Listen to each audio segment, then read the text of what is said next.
Playing Ace Attorney.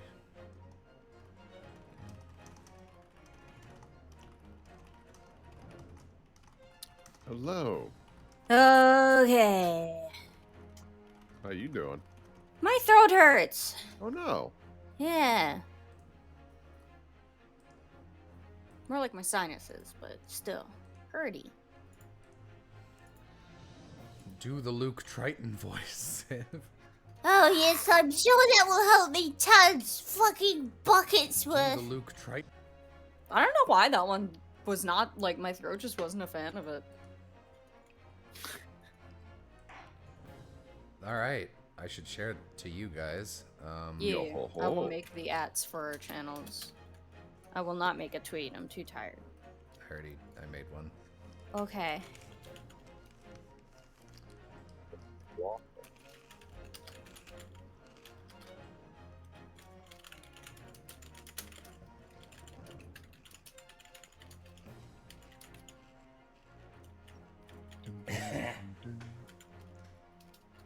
Alright. Well, here we are. Last time on Ace Attorney, a man who was a crime boss, but was by day an investor, was apparently obliterated by a teleportation machine at the London World's Fair. We are prepping to defend the guy who invented the machine, hoping we can get it on a charge of manslaughter instead of murder, basically, like it's an accident. But right now, for some reason, we are being dragged to a wax museum run by a hot witch, and murder definitely happened here, so... There's also some nonsense going on about them trying to implement forensic science, and thus the machine cannot be investigated through regular means because of some law. Alright, and we stopped right before a course correction. Before a little man jiggy dance. The game is afoot. Waxworks fate. Damn, she is pretty though. Yeah. To begin with, we must ask ourselves what exactly is afoot here in this museum. The answer is revealed by the bundle of banknotes protruding so helpfully from your bag. In my estimation, some 200 pounds. That is all my own money. So what does this large sum of money reveal? Ah, not as much as the involuntary glance you cast, it would seem, Madame Two Spells. Yes, the answer lies where your eyes now fall. The significance of the 200 pounds is revealed by that public notice. Waxwork for sale. Your business has hit hard times, it would seem. In short, you sold the infamous killer, the centerpiece of your special exhibit, for the sum of 200 pounds. No! Now let us explore the next curiosity with which we are presented. I super thought she was yelling noon. Noon! Who was that portly gentleman stretched out so peacefully on the floor? It would appear the man has suffered a severe shock, the cause of which is clearly known to you. Oh, I like how the lighting and highlighting on her is green compared to everyone else. That's cool.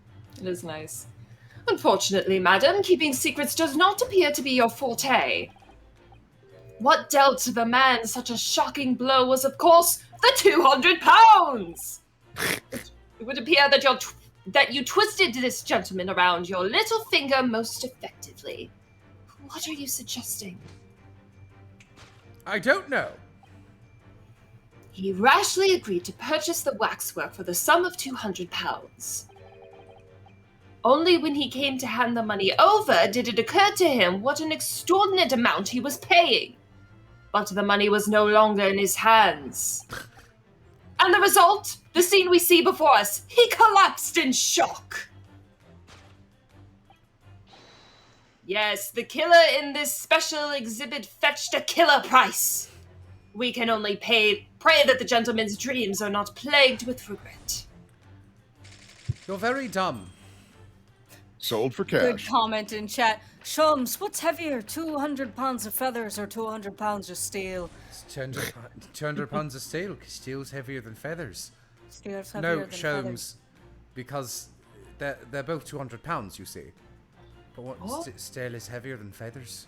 I know, mate. No, mate. I don't understand. I know you don't. I know.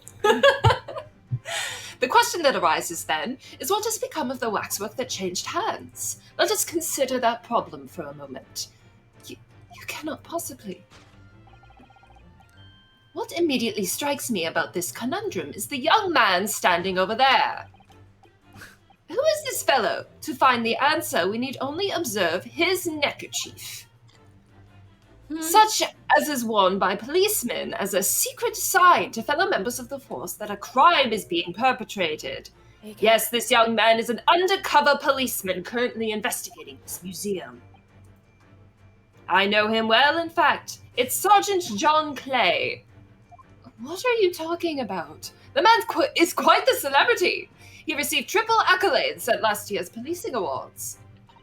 Policing awards, oh but- my god. Next, we turn our attention to the old man sat before him with the particularly unsightly visage. Fucking, I can't remember her name. Rolly's wife had to go on a 2-week vacation, and it aged him so much being separated. Rolly. Oh no!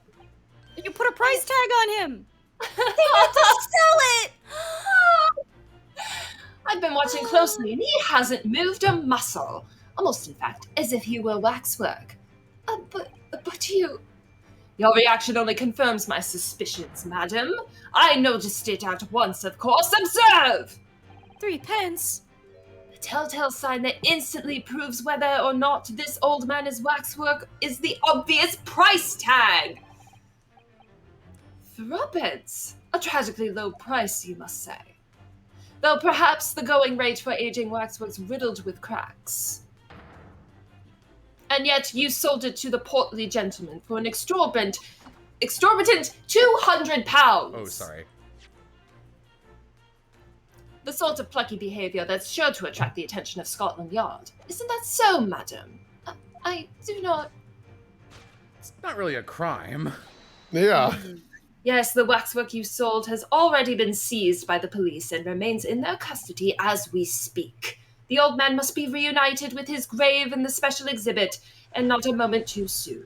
God, he's stupid. So you know how one of my biggest complaints with the investigations too was that like they added a bunch of padding gameplay, and I hated it so much, and like every single logic chest was completely unnecessary, and most of the mid-section testimonies were unnecessary and a waste of time.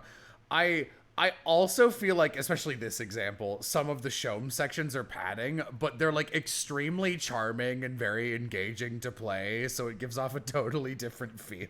Yeah. Thus concludes I did it.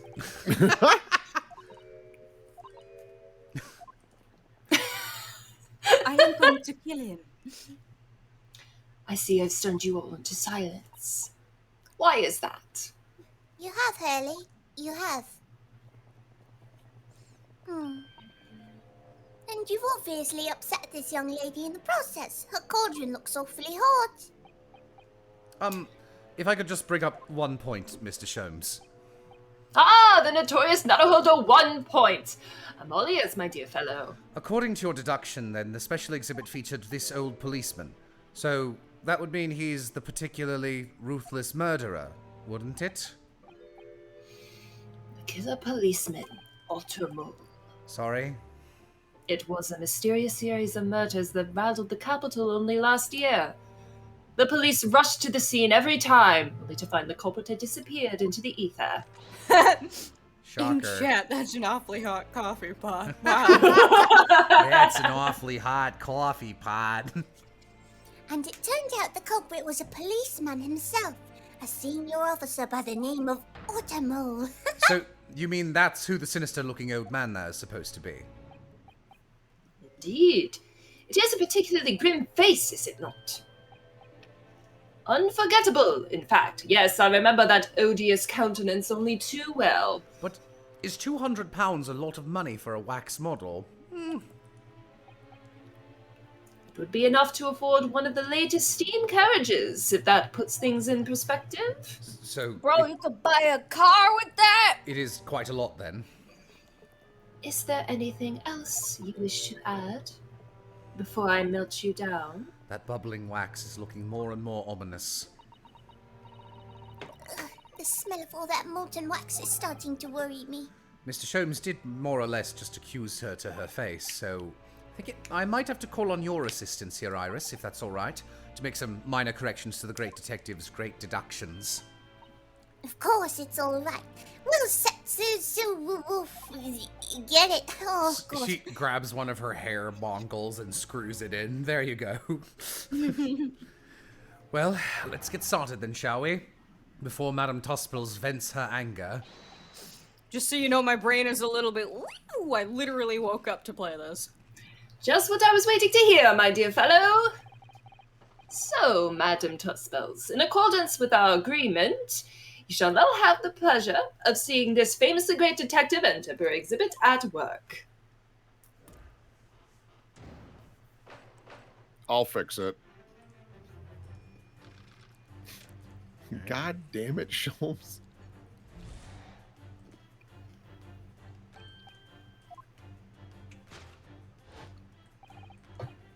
Dun, dun, dun, dun, dun, dun.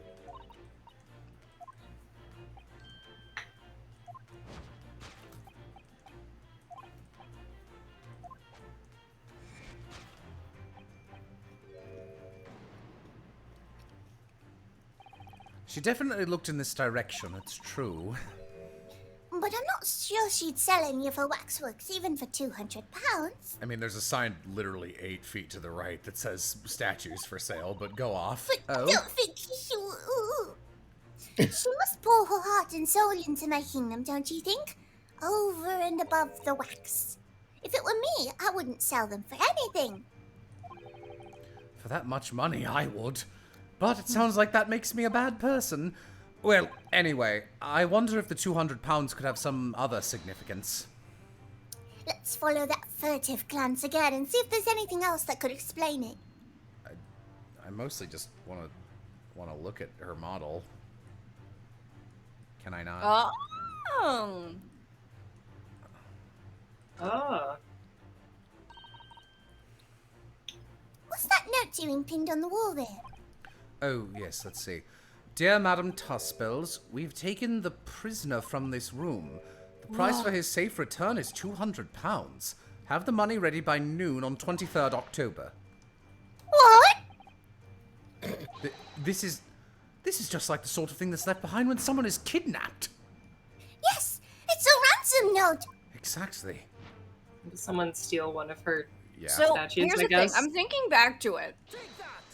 And I think the guy who entered the machine wasn't actually a person. I think that was a wax model. Yeah, we mentioned that last time. The significance okay. of the £200 is revealed by that ransom note. Oh, quite so, and we must congratulate these criminals on their inventiveness, abducting our waxwork. Oh, £200 is no small ransom fee, yet you clearly intend to pay it. The model in question has special importance, so I put together all the money I have. Oh. In summary, then, the £200 you have in your handbag is ransom money! Now let us explore the next curiosity with which we are presented. Okay. Why? He dead?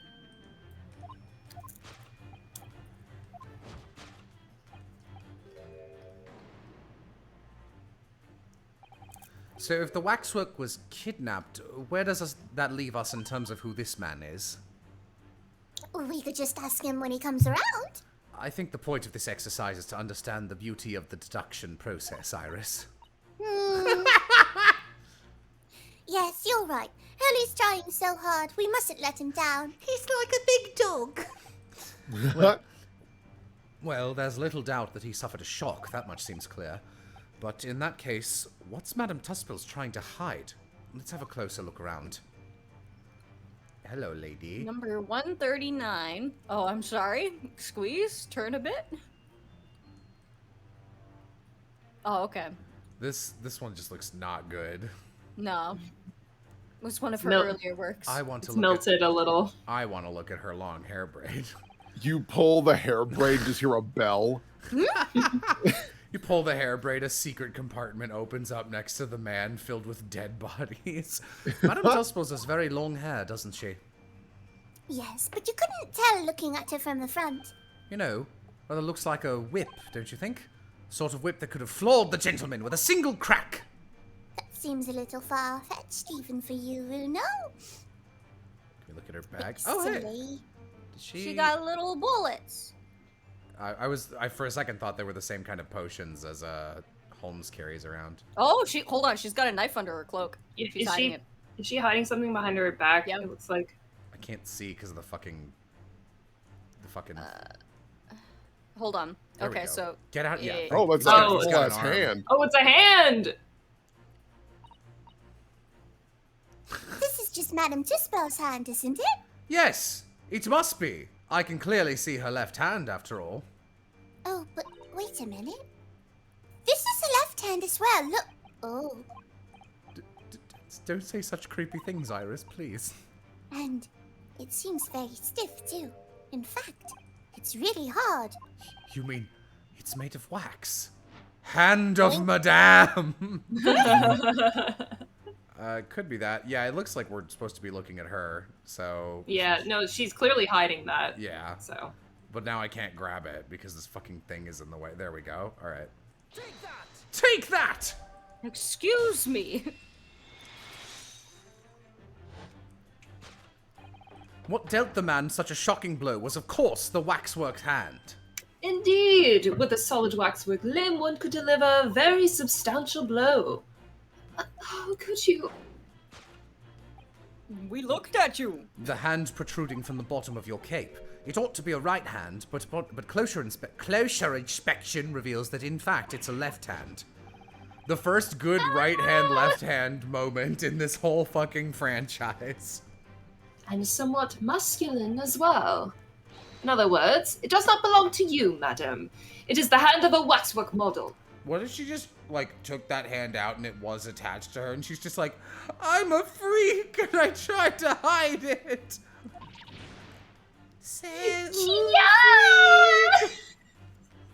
She's a freak. Wow, that's a big fucking arm. That's from like a.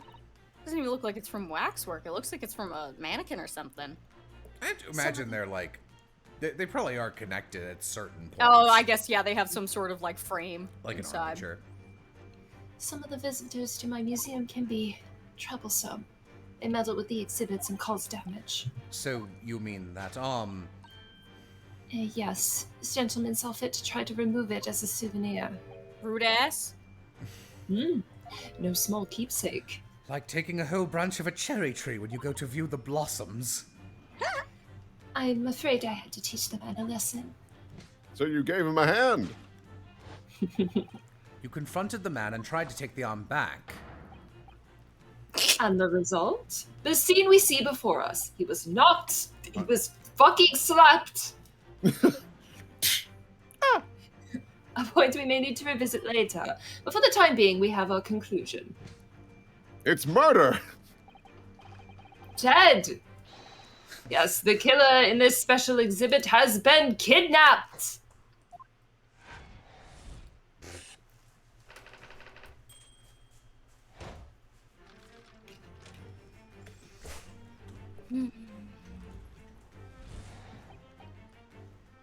Okay. The question that... Ooh. Sorry, I'm weirdy. Oh wait, no. No. Checking for stuff. Okay, great. That doesn't matter. Oh wait, does it? All right, now we're good. Sorry. Go ahead. Just consider that problem for a moment. You cannot possibly... Is this new stuff? I don't actually know. Okay. No.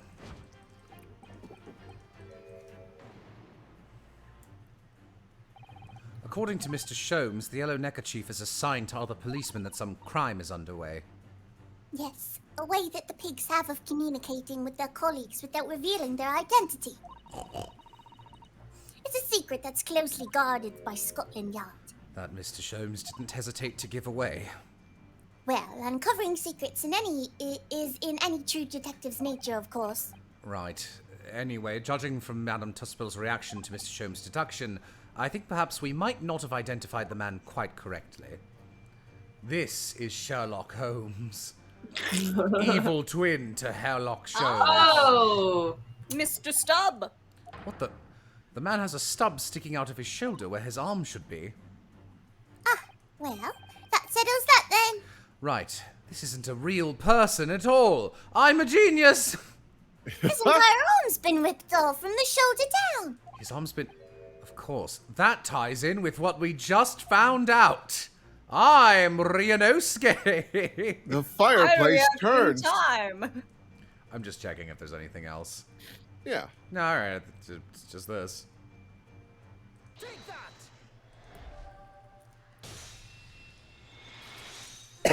Come on, Triscuits. Who is this fellow? We all suffering. To find the answer, we need only observe his shoulder stub. No such boneless human walks this earth.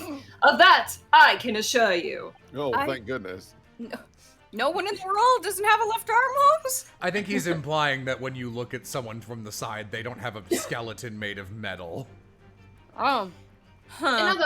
In other words, the man standing here, the young Sergeant John Clay, is in fact defying all odds a waxwork model. Rianowski just leans over and pats him on the head. I seem to remember it was you who concluded he was a real person in the first place, Mr. Shaw. He just keeps moving on. In chat, everybody contains a skeleton, Gordon. He has become quite a celebrity in London, being the winner of no less than 3 policing awards last year. I simply had to make a model of the man. Naturally! What other explanation could there be? And it was this detective's arm that was pulled off by the man on the floor in the special exhibit, wasn't it? Next, we turn our attention to the old man sat before him with a particularly unsightly visage. Bro, be nice to him. He's old. Alright.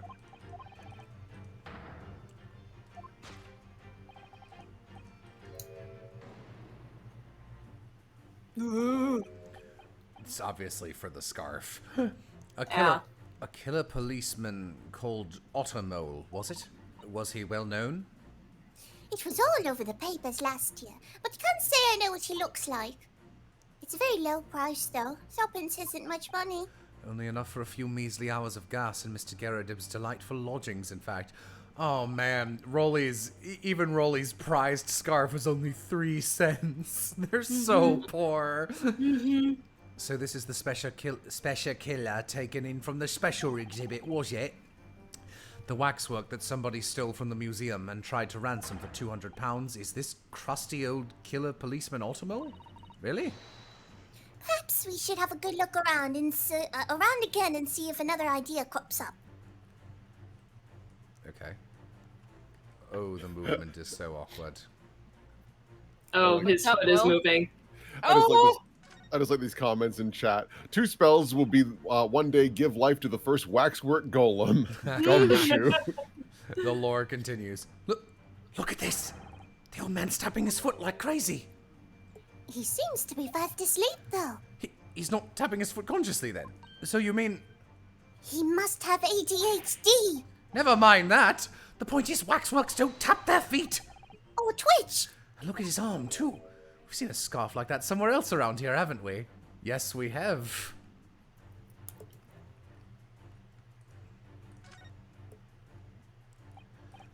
I don't believe it. It's the secret... It's the secret stuff. That's how the detectives know some criminal activity is underway. You know what's great is, like, when this guy was visible when the screen first came up last week for this building, and I was like, oh, that's Sholmes in a disguise. And then it was like, oh no, there's Sholmes. But it is fun that I mistakenly identified this as not a wax statue. I assumed it was a real man. I didn't after Sholmes showed up, actually. Yes, it's a slightly strange choice of outfit if he was trying to go unnoticed. He must be a detective disguised as a policeman. Or a detective disguised as a waxwork model of a policeman. It doesn't look like he's clever enough to think of something like that, though. Let's badmouth him while he's right here. Perhaps you could try to be a little more polite about him, Iris. I mean, okay. Behold, a man! Actually, I invented animatronics before that bastard Walt stole them from me. Telltale sign that instantly proves whether or not this old man is a waxwork is the obvious twitch.tv/Jello_apocalypse. Even the most realistic waxworks do not exhibit a twitch. In other words, this splendid old man is in fact a genuine member of Scotland Yard. Slight shift in your choice of adjectives, then. And there you have it! Well, Madam Tosswells? Well, what? It was me who contacted the police and demanded that someone came in the first place. He is clearly fatigued. He's sound asleep. That was me. Sorry. But then, what's this tag about showing a price of 3 pence? No doubt the price tag of the muffler, which the old Bobby purchased recently at the local market. And I presume you've observed the scarf tied around his arm? Does it not strike you, Mr. Naruhodo? Yes, the secret sign used by detectives to show that some criminal activity is currently underway. She's so cute. Of course, because as you know, there has been such a criminal activity happening here. There's such a criminal activity. As you deduce from the very beginning, detective. So, it would seem that we finally arrive at the truth. Spin. The waxwork of the especially ruthless killer from the special exhibit has been kidnapped. And Scotland Yard are already investigating. Meaning we don't have to do anything. Have a nice day. But the model's whereabouts remain a mystery. So here's the thing. Here's a question. Here's something to posit. Who is Herlock Sholmes? No. Sholmes, who had been working part-time as a waxwork model in this room for, let's say, maybe 3 hours, didn't see any of this happening in front of him? Oh, we don't know when this kidnapping happened. He's so dumb, Civ. Thus concludes I did it again! Conclusion, still a mystery. We did it! I don't see what you did, really. Investigation complete! Elementary! You know, just for like half a second doing the Edgeworth voice again, I kind of realized I really miss talking like this because it's so silly. Eureka, Sholmes! I miss him. All sorts of people visit my museum here, men and women, young and old. Sometimes they drop in just for a short time on their way back from the pub. I welcome them all. But if anyone tries to damage my exhibits, I do not take it lightly. That's fair. Anyway. Oh, she's so cute. Your great deduction was even more enchanting than I've been led to believe. You could have just asked me, I would have told you.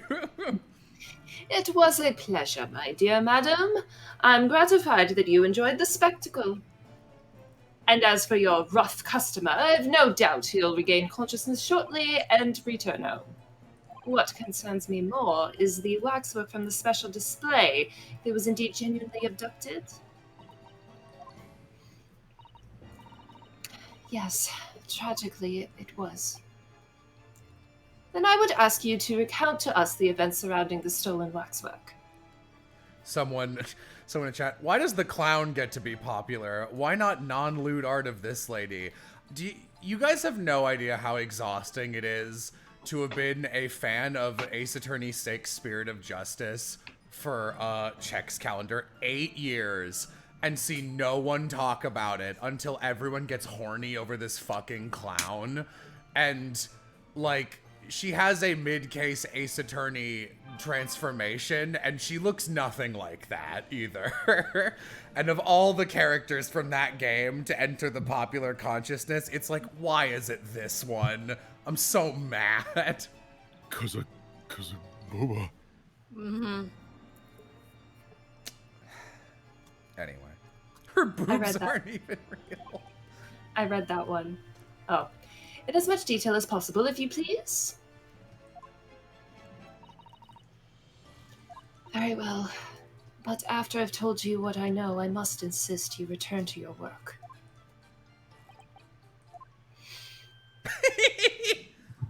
The talents of a great detective could be put to better use, I feel, but as you wish. Yay, I get to talk to you. Hello. Alright. Tell us more about the stolen waxwork, please. It was some days ago now when I came in here one morning. I immediately noticed that a waxwork was missing from the special exhibit here. Yeah, just real quick. The problem is the Ace Attorney franchise doesn't promote or re-release any of the games except the first 3, which it re-releases over and over and over again. And they're not bad games. Well, the second one is a bad game, but overall, they're all worth playing. But like at the same time, the series has gone so far beyond them mechanically that I watched ProZD has some playthroughs of them, and I watched them a couple years back, a long time after I finished playing the original trilogy, and watching them go, and they both played the games too, the two people on the Let's Play, and I was like, wow, these investigation segments are unforgivably designed. This is some 90s King's Quest bullshit here sometimes, and I hate stupid investigation segments. I obviously have a bone to pick with dumb moments in court, but a bad investigation segment is completely unforgivable. And with the 5th game and the 6th game and the very end of the 4th game, and even most of Layton versus Wright and the first Great Ace Attorney, which came out a long time, probably 4 or 5 years ago now, right? The series has gone so far past the original trilogy that it honestly bums me out that that's the only thing most people play or talk about, because they're not bad, but they are 20 years old. There are other games. It's like playing Sonic 1, 2, and 3 and thinking that's all there is to Sonic. Yeah. And I found the ransom note in its place. What the fuck? Why did that click past that? Alright. I think you're on autoplay. The culprit must have been broken in during the night and taken it then. No, I'm not. So this waxwork that was stolen, it was a model of some horrible criminal, I suppose? Of a particularly horrible criminal, in fact. My grandmama. A killer who left a more profound scar on society than any other, I would say. The professor. Mr. Mo? I was wondering when we'd get our Moriarty analog. I hope he is dead and isn't a character. I think that's the more interesting route, actually. Not a name I've heard of. Someone in chat, Layton. Tiny Layton. Oh my god! So, Mr. Naruhodo, it seems the circle is complete. Sorry? The professor case happened at around the time I was born, didn't it? Uh-oh. Oh. Indeed it did, Iris. 10 years ago, a series of murders that rocked the capital. God, you're 10? You're so tiny. Bitty bitty. 10 years ago? That's almost Yes. 12 years ago. Years ago. That's true, Mr. Naruhodo. Exactly at that time. That Balak von Ziegs graduated from university, in fact. It's all coming together. Surely Bed, he's Bath, and Beyond. Surely he's not saying So the big event that changed Mr. Reaper's life. he was murdered. Luckily, a vampire gave him his blood. How very kind. As you've surmised, it was the professor case. Who was this professor then? Stop eating the wax. I don't know why I keep trying to eat Triscuits as though that's a thing you can casually snack on mid-talking. Man, I'm here literally eating crackers and cookies, so like... Crackers and cookies. You Yep. making sandwiches? No. Triscuits are like made of shredded wheat though, so the instant you bite them, they turn into like multi-directional needles in your mouth, so it's too easy to choke on them. Yeah. It was a series of gruesome murders that had all of London gripped in terror a decade ago. After 5 victims were killed, the man was arrested and put to death. And now he's immortalized here in wax for all Londoners to admire and enjoy. Though, of course, he happens to be absent at present on the account of the abduction. Someone in chat, if Lang were here, he'd accuse Iris of being Moriarty and killing people from the womb. Well, But I don't Is it understand. true that you were kicking in the womb? You could have easily kicked them in the head. Prove me wrong. For some reason, you have to refute me instead of a normal person just going, shut the fuck up, Lang. How is all of this related to Lord Van Zeeks? You must first understand, my dear fellow, why it is that the professor earns such infamy. Or should I say, infamy, because he was a baby. Lang, go back to your time. Very well. Jumps through a mirror. It's due to the victims he chose, some of Whitehall's finest. What do you mean, Early? Are we combining Jack the Ripper and Moriarty? Those murdered by the Probably. professor were some of the highest members of British aristocracy, members of the nobility, even royalty, that sent shockwaves through the country's administration. Members of the... wait, of course. What Professor Harebrain said. Lord Van So Zeeks is he's a from... good guy. Yeah, He- I was like, oh, am I supposed to dislike this man? I like this comment in chat. Jack the Marty! Jack the Marty! God, that's funny. Jack the Marty. Oh, enough! Lord Van Zeeks is from a family with noble blood. Oh, gosh! It was the 5th victim that led to the professor's arrest. The last of the killer's prey was a young noble by the name of Lord Van Zeeks. Oh, Van Zeeks. No! I don't believe it! Van Zeeks! My God, Jones! I'm sure you can piece together the... You can do it. You can piece it together yourself. I have confidence, Ryunosuke. I very clearly can't, seeing as I'm baffled by this revelation. You're so smart, Ryunosuke. They just Use start, your little noodle. they just start making out. Ew!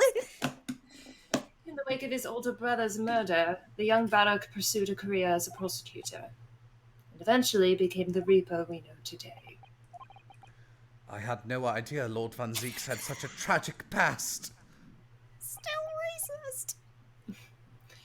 Well, I'm afraid that's all I can say on the matter, for the time being at least. Look, some fucking white guy walks in and murders Barrick's brother, looks down, I hate Japanese people now. I was gonna say, do you think the professor was Japanese? After all, I have work to do. As the waxwork exhibits.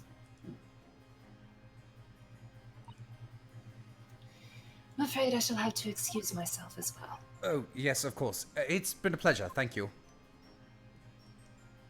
My brother Bye. was killed by a ninja. Well, none of the predicted scenarios I've been analyzing involved... Oh, who was talking? Maybe Clint? Yeah, okay. Ah, alright. Oh.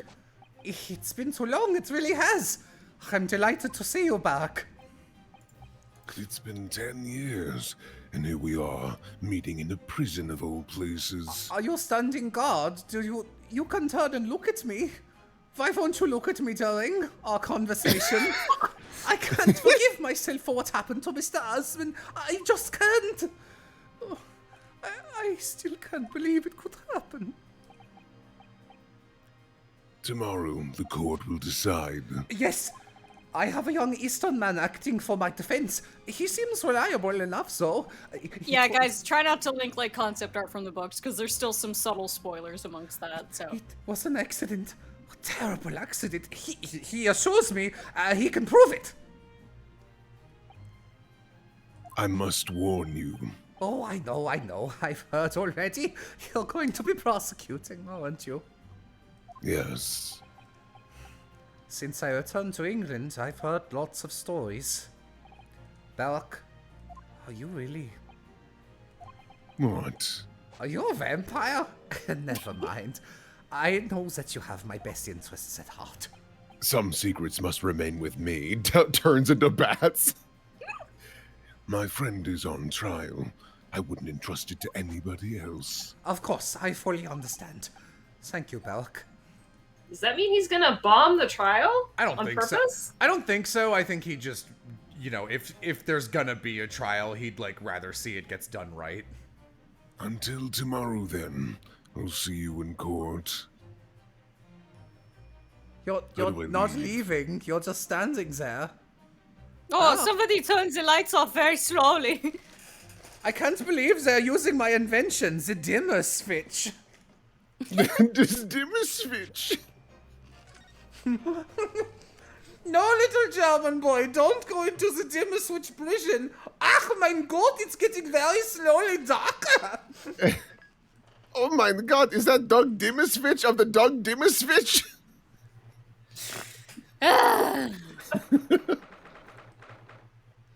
October 23rd. Still not my birthday.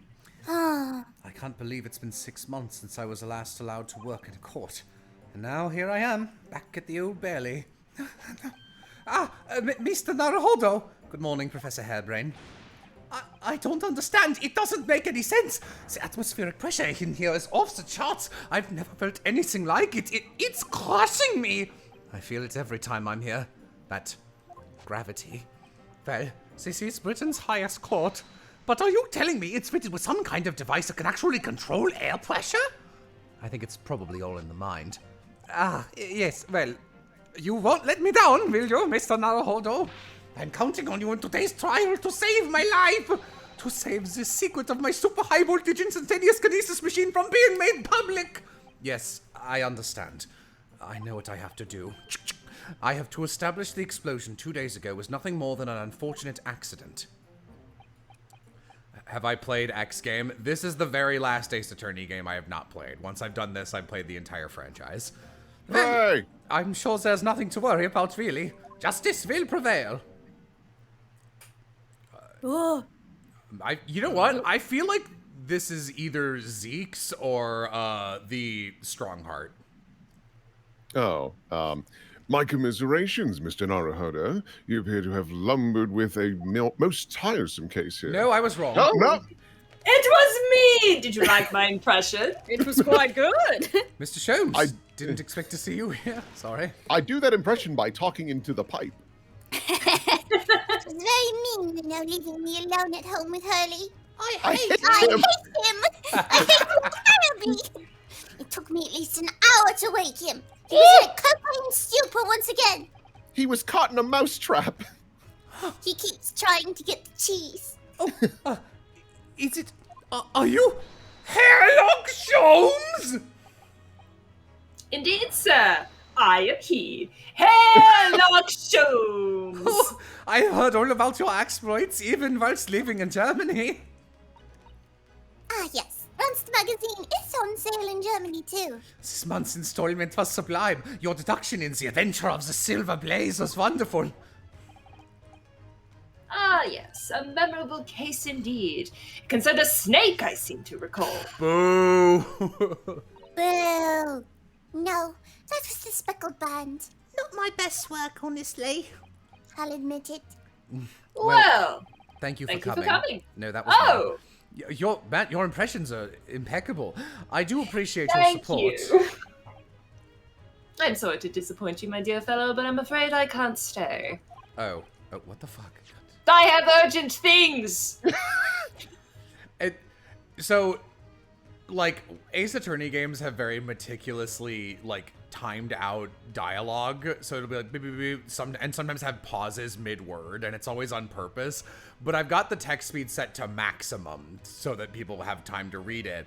And there's, like, sometimes, in the rare instance a line doesn't have any pauses for natural speaking moments, it will just double click and skip it. You mean your waxwork job? No, the waxwork abduction, of course. Madam has engaged my services. Oh, so you're trying to get to the bottom of that ransom note, are you? The week's wages depend on it, as does the safe return of the waxwork, naturally. As such, I intend to give it my undivided attention. Oh, well, never mind then. I understand. Of course, with my skills of observation and reasoning, resolving the matter will be as easy as proverbial pie. I shall return forthwith. For until I solve the case, I shall have no money to afford a pie of any description. Oh, then you must absolutely give it your full attention, Hurley. I mean, hypothetically, Naruhodo's gonna make some money if he wins this trial. Quite, Iris, quite. But life is riddled with irony, you know. Whenever I give something my full attention, I have quite insatiable desire for a pie. One of the universe's intractable mysteries, you might say. Who are you? Oh, yes, quite definitely, absolutely. I totally understand. Is someone a little starstruck? I wish you the best of luck, Professor Harebrain. Oh, why, thank you. Before I depart, Mr. Naruhodo, a word in your ear, if you please. Peanut brittle. Goodbye. What? What's this about? As you have remarkably little grounding in science, I feel I ought to inform you. Science is real. As compelling as this super high voltage instantaneous kinesis hypothesis may be, a practical implementation, such as was attempted by the professor at the Great Exhibition, is quite impossible. But the professor said the demonstration was a success. Yes, it would appear that he fervently believes it was. I've read Professor Bunnybrain's paper about it too, no, and I have to say, I'm sure it can't be done. It could barely be done theoretically, let alone practically. So he's completely barking up the wrong tree? But how could an experiment that had no possibility of succeeding, in fact, succeed? That's contradictory. And it's that contradiction that will be at the heart of the trial, I've no doubt. What's that supposed to mean? Now, I must hurry along. I wish you the best of luck, my dear fellow. See you later, Hurley! Vanish. He disappeared. Someone in chat, he's full of shit, Runo! Well, it looks like you're on your own today, Reno, but chin up! You can do it! Oh, what about you, Iris? I'm not allowed in the courtroom. No, I'm afraid I can't help. I have something I need to do. It's Arts and Crafts Day. I see. It's going to be a big surprise for you when you find out what it is. It's probably like getting Susato from the port Aw. or something. Yeah. That sounds ominous. Counsel for the defense and the defending. Court is about to be in session. Make your way into the courtroom at once. We're on our way. Oh, sorry, Iris. You can't come in here. You must be this tall to be put on trial. Oh, that's fine. I'll just put my funny boots on. Oh, Crafty, come on in here. You can say, oh, crackers, you've done it again. Why, you're the master detective. Look at you. Arrest her. Just throw her out the window. An experiment the laws of science say can't possibly succeed, and a scientist who's convinced that it did. That's the riddle you have to unlock here, Runosuke. That's the key to this case.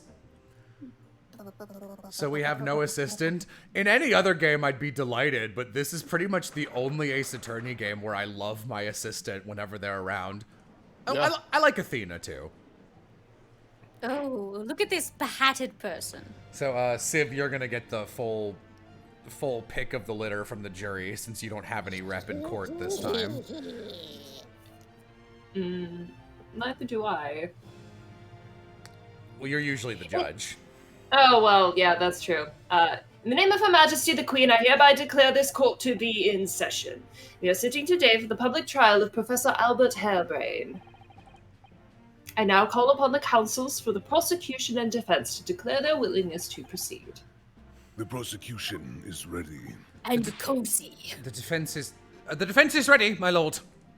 You hesitated, Ryunosuke. I'm 6 months out of practice, and what's more,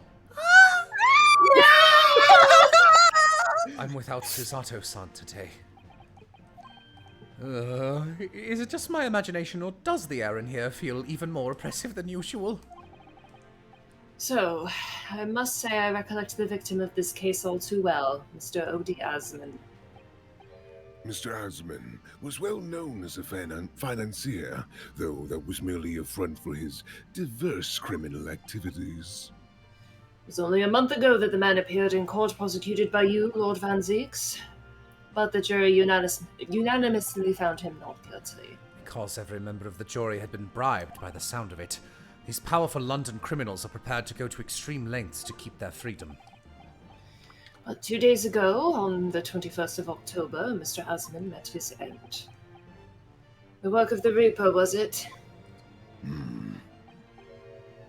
If that is how your lordship would describe divine retribution, but the fact remains that Mr. Asman's death was a direct result of the actions of the accused, Professor Harebrain. Very well, then.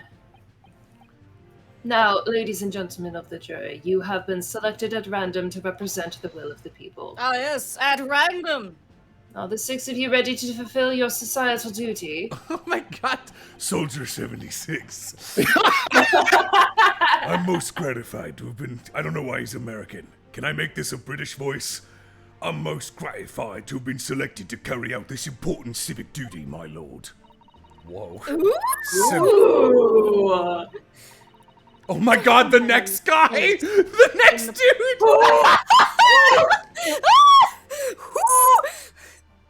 To have a man's fate in the palm of one's hand. Oh gosh, oh golly, it sends shivers down my spine. She pretty.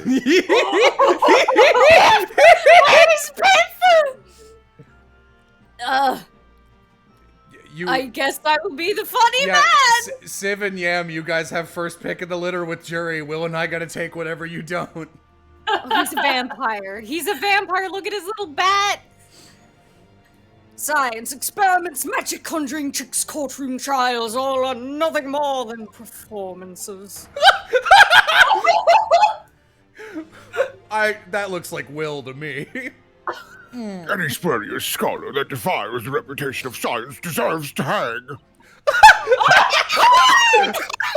Yo, this jury doesn't miss.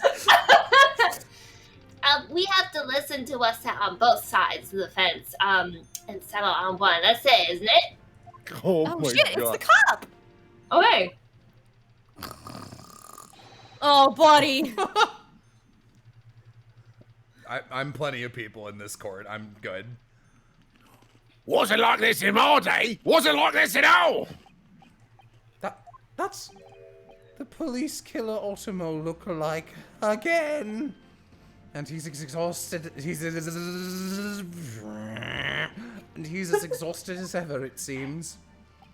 Ryunosuke, I didn't know you had a printer function. Now, as I'm sure you're all aware, the incident we are here to judge today tragically took place at the Great Exhibition shortly after its opening. Oh, sorry. Though the death toll could have been far worse, with the exception of the victim, no one was killed. Nevertheless, the dream of the science being exhibited rapidly turned into a nightmare for the spectators. A tragic turn of events, and as such, the eyes of all London, no, the whole world, will be on this trial. It is our duty to reach a swift and just conclusion, I feel. Swift. A swift one.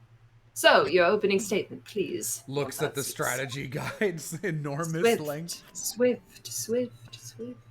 At the heart of this incident is technology never before demonstrated anywhere in the world. One of science's latest developments, I take it.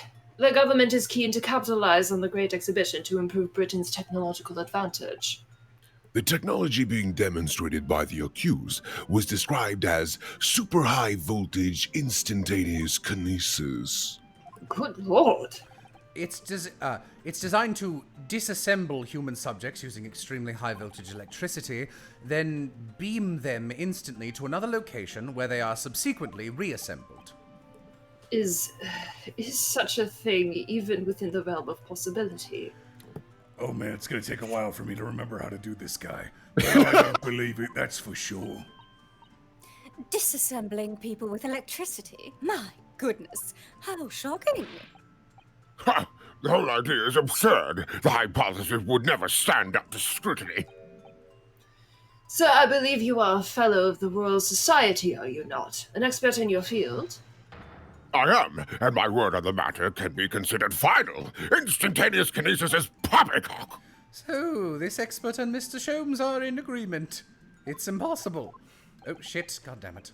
Something, Stop. prosecution. Stop, I'm literally... BRB super, super quick. What is the prosecution's view on the matter? The prosecution would assert that the accused's instantaneous kinesis demonstration was a success. Oh, he is gonna help us. What? What rot! Order! Order! The professor's hypothesis is currently under investigation by the British government. If it is deemed to have merit, a substantial research grant would be made available. The accused made use of the invention built on his new hypothesis to take Mr. Asmon's life, in order to be the sole benefactor of the grant. But... This disastrous demonstration was no accident. Will, I love you playing this character. It's so fun to listen to. It's so good. Thank you. Civ just looking at this character, listening to Will voice, twirling his hair. That's my honey bear. It was carefully designed from the outset. That's what I said. Oh. It was carefully designed from the outset to end the life of the victim. What do you mean, what the fuck, Will? You know who I'm at this point. Thank you, Lord Van Zeeks. The prosecution's stance is clear. But you will now bring forth witnesses to substantiate your claims. No. Gladly, my lord. Bats catch. Bailiff, show the first witness to the stand. Hello. So, my fish and chips will talk first. Witnesses, state your names and occupations for the court. Yes, sir. Tobias Gregson, Detective Inspector of Scotland Yard's Homicide Division. I was on duty at the demonstration on the day in question and in charge of the following investigation. I think in the universe where I'm evil and I was a cop, coming into court to constantly testify for shit would absolutely be my least favorite part of a job. Going to court fucking sucks. In chat, we call to the stand the chips. Albert Hairbrain, scientist. You were born in England, but have been carrying out research in Germany in recent years, correct? Yes, that's right. After graduating from university here in Britain, I went to work in Germany and made an amazing discovery, which is what brought me back. I had to demonstrate my incredible hypothesis at a great exhibition. What you demonstrated was incredible, all right. An incredible explosion. But the science was a success. The instantaneous kinesis worked. Everyone saw it. They must have done. Man, you sure can tell he's not supposed to be German. So they must have done. Yes, there was a terrible accident, but the demonstration of my hypothesis was a success. Well, that much is undeniable. As shown in the photograph taken by the forensic investigation team, also known as FIT, which oh my god, look at this piff. Oh my god, he's so cartoonishly handsome. Civ, can you take a screen cap of this and just add piff? Yes. Yes, I may. Yes, I am. I do this, Oh, and I shit. send to the piv. Sorry. That's right, my lord. Seems... Sorry, I skipped one Oh, of the Anna's judge, lines. sorry. This was taken inside Crystal Tower, I take it. The centerpiece of the exhibition, no less. Yes, taken by Grohartia. That's right, my lord. It seems the victim rammed straight into it. You know, well, I was waiting. I was thinking about it literally the whole time. I see. Very well. Submit the photograph as evidence. All right. Sorry, a bunch of people are messaging me because I'm never left alone and my suffering is endless. Should I message you to calm you down? I'll make it cute.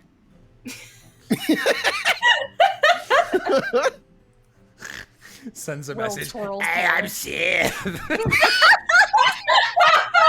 All right. I like how that version of Civ is just covered in slime. All right. For people, person in chat, Grohartia is a character in Final Fantasy 14. It's nothing weird. Don't worry. All right, let's look at that thing real quick. Okay, there's something going through his chest. He's got a little backpack on. He is Piff. This is humanized Gobblechin. That's the thing he was strapped to Yeah, that's not a backpack. on the machine. It's a very large backpack. Okay.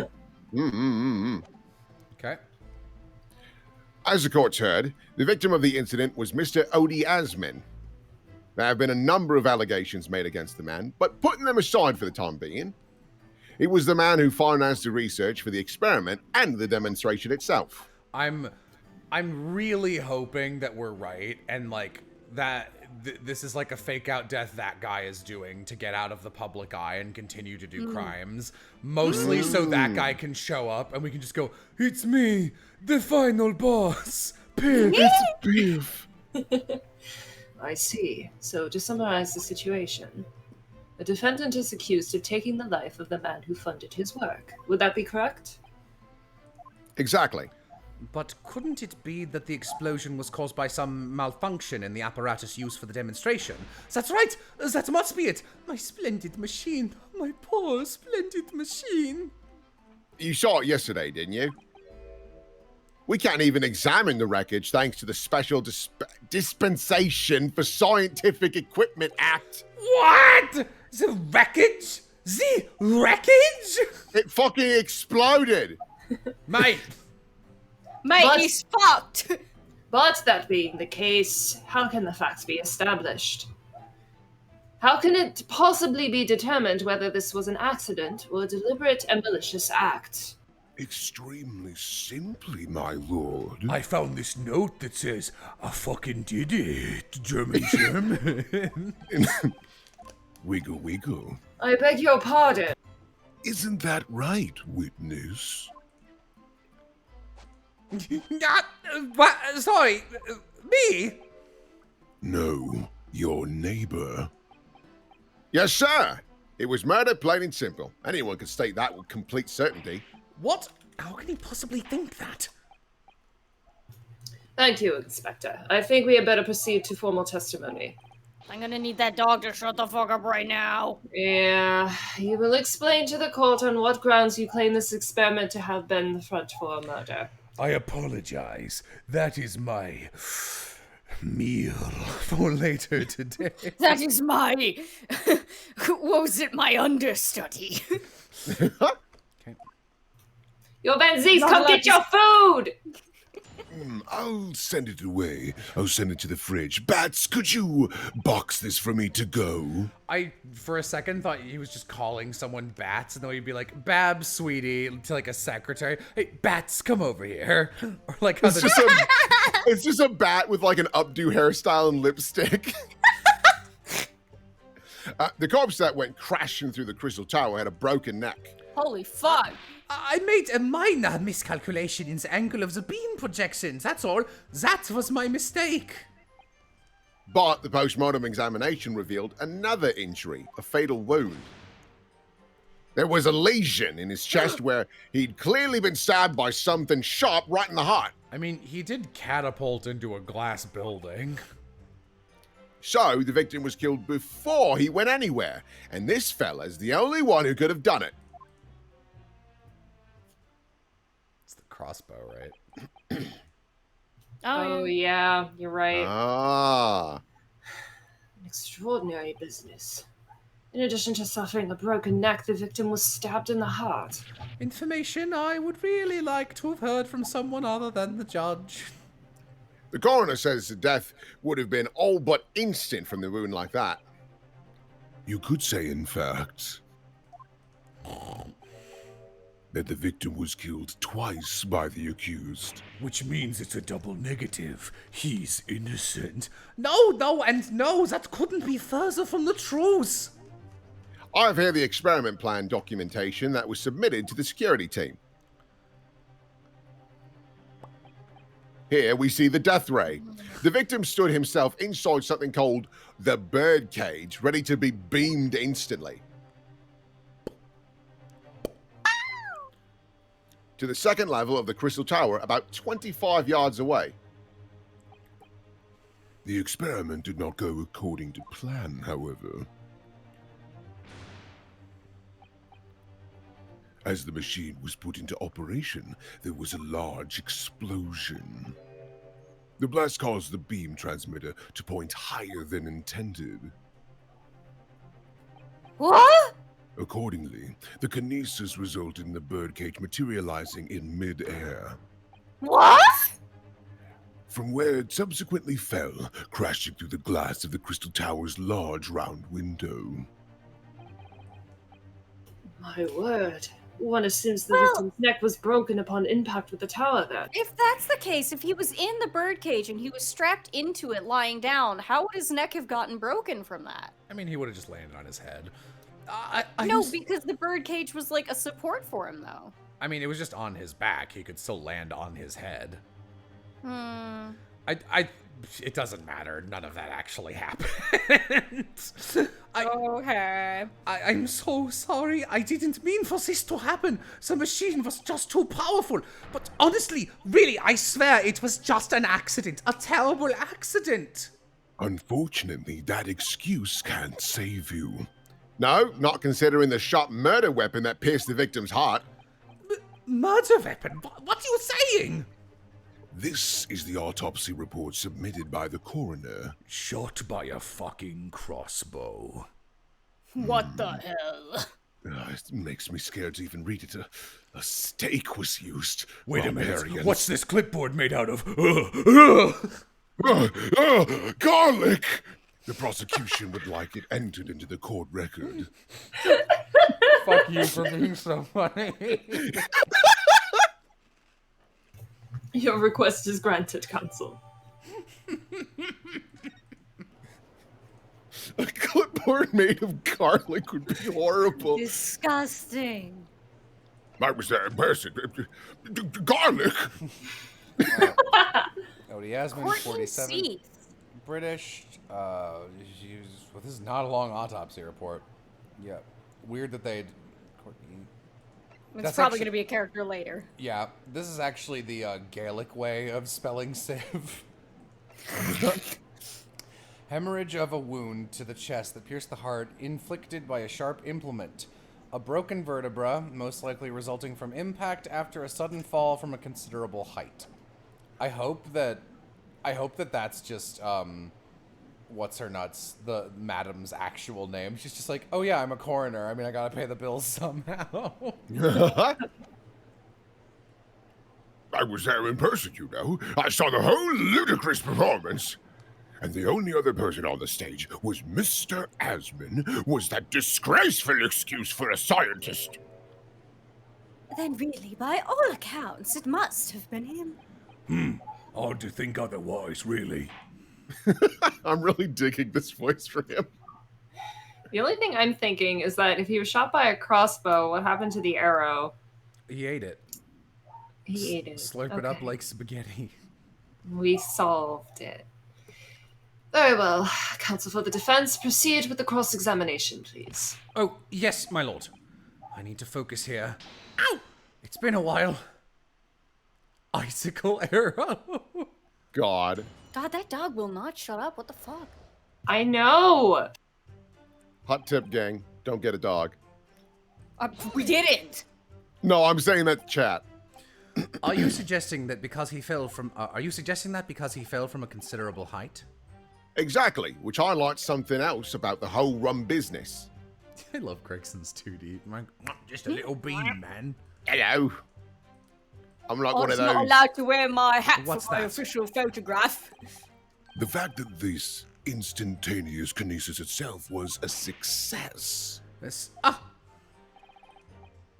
After the explosion, the cage with the fellow inside suddenly appeared out of nowhere in midair. So although the experiment ended in disaster, the so-called instantaneous kinesis did actually occur. Okay, someone, god damn it. I hate that clicking off the window to other tabs, like, advances it for no fucking reason. Give me a second. After choosing to pursue hairbrain and pressing a statement, you can... Okay. If there's a good opportunity, I might do that. Alright. Remind us, Professor, what was the cause of the fatal disaster? You peanut. It was powered by peanut butter! Oh, jeez. We're fucked. So the angle of projection is critical, is it? And you calculated it yourself, personally? Right, I'm harebrained. Absolutely. The calculation is far too complicated for anyone but me to carry out. Only you got it wrong, didn't you? Yes, that's right. That's the point. The calculation is so complicated, even I can make a mistake. Do people fall for that brazen confidence? I should try it. I took into account the subject's height and weight, the wind direction, the ambient temperature. I considered every possible variable, so I just don't understand how this could have happened. Obviously, then, you had to include the weight of the clothes you had to include the weight of the clothes Mr. Asman was wearing at the time, I suppose. Ah. Crackling comets! The answer should have been 3! So much for safety first. The 3 must be for safety third. Okay. Hold it! Another fatal injury, you say? That doesn't make any sense. I didn't think I'd have to spell this out, but here we go. A. B. Just be... say D. A. Just because there were 2 fatal wounds doesn't mean I'm saying the victim had 2 lives to lose, does it? Too right. Obviously, at first, we thought the bloke had died due to his spine snapping in half as well. Christ. But you're saying that's not the case? Quit Don't eating eat my my fish and chips. chips. You'll get your answer once I've finished my fish and chips. If you don't keep butting in every few seconds, eats my fish and chips, well, I guess I'll start. Piff is now playing Disgaea 5 complete. In his death! Incredible! Objection! Piff is still alive! Why play Disgaea 5 when it's complete? I don't know. It's done. But we all know that's a bottomless bag. The victim plummeted 30 feet into a glass tower. It would be reasonable to assume that as the cause of death. Right. That's what we all thought. But it was a red herring, wasn't it? Crunch. Okay. The defense knew nothing of this crucial information. The prosecution received this report from the forensic investigation team only this morning. That was the first we knew of it all. As well, I can only apologize for the impossibility of informing the defense. So they fucked around with the body after. Sarcastic and insincere, thanks. So, what was the nature of this sharp object? It was pointy. Among the accused tools that were in use at the demonstration, one is of particular interest. This. Oh, that just went without me. It was a screwdriver! There he is! My trusty little companion, Andrew! Andrew, of course. And, do you know each other already? He's one of my dear friends, like all my tools. I've named them all, you know. We're one big happy family. I like this idiot. Hey, I don't mean to put a damper on the mood, but please, you're really making it hard to make a case for you. He, actually leaves the stand to walk over to Haberbrain. Hey, can I talk to you just for a minute? Just a minute, Judge. Yeah, we'd like a What the fuck are you sidebar doing? for a second. Andrew is my flathead screwdriver, of course. His brother Michael is crosshead. He's Christian. Well, it would appear that your beloved Andrew has a red stain on his shack. Ah, isn't that... It's blood, beyond all reasonable doubt. I checked myself. I'm figuring... And that's not all. And that's not all. Why are you looking like that? And that's not all. The long, sharp shape of this Andrew fellow God damn it. was Sorry, pointy. I Inconsistent swear, with the wound. I'm just trying to check chat, and I'm clicking off the window, and it's like, yeah, that should advance the dialogue. Order. The long, sharp shape of this Andrew fellow is completely consistent with the victim's wound. The court will enter this friend of the defendant as evidence. The defendant. The defendant. Innocent. He never smiles again. So one of Professor Hairbrain's tools is the murder weapon. Great. So the victim did a thing. What grounds do you have for saying that? You really need to ask. Hello, I'm over here. Hi.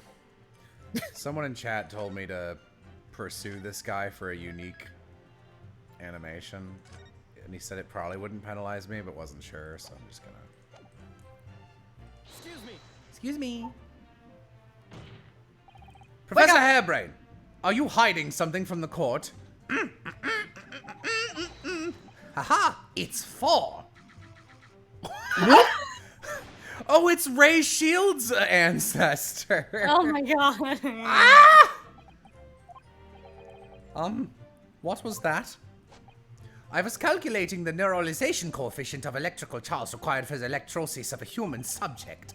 I have to keep the result a secret at all costs, you see. That's why I ate the paper I did my working on. But now I've completely forgotten the number. Dear me, I am such a scatterbrain sometimes. Well, moments before you ate the paper, you did yell out the number 4. No! You know it? You know my secret coefficient? Oh dear, oh no, this is bad, oh my goodness. Perhaps you could focus on the testimony? Completely Very useless silly. tangent. Okay, let me... I still need to press the last one.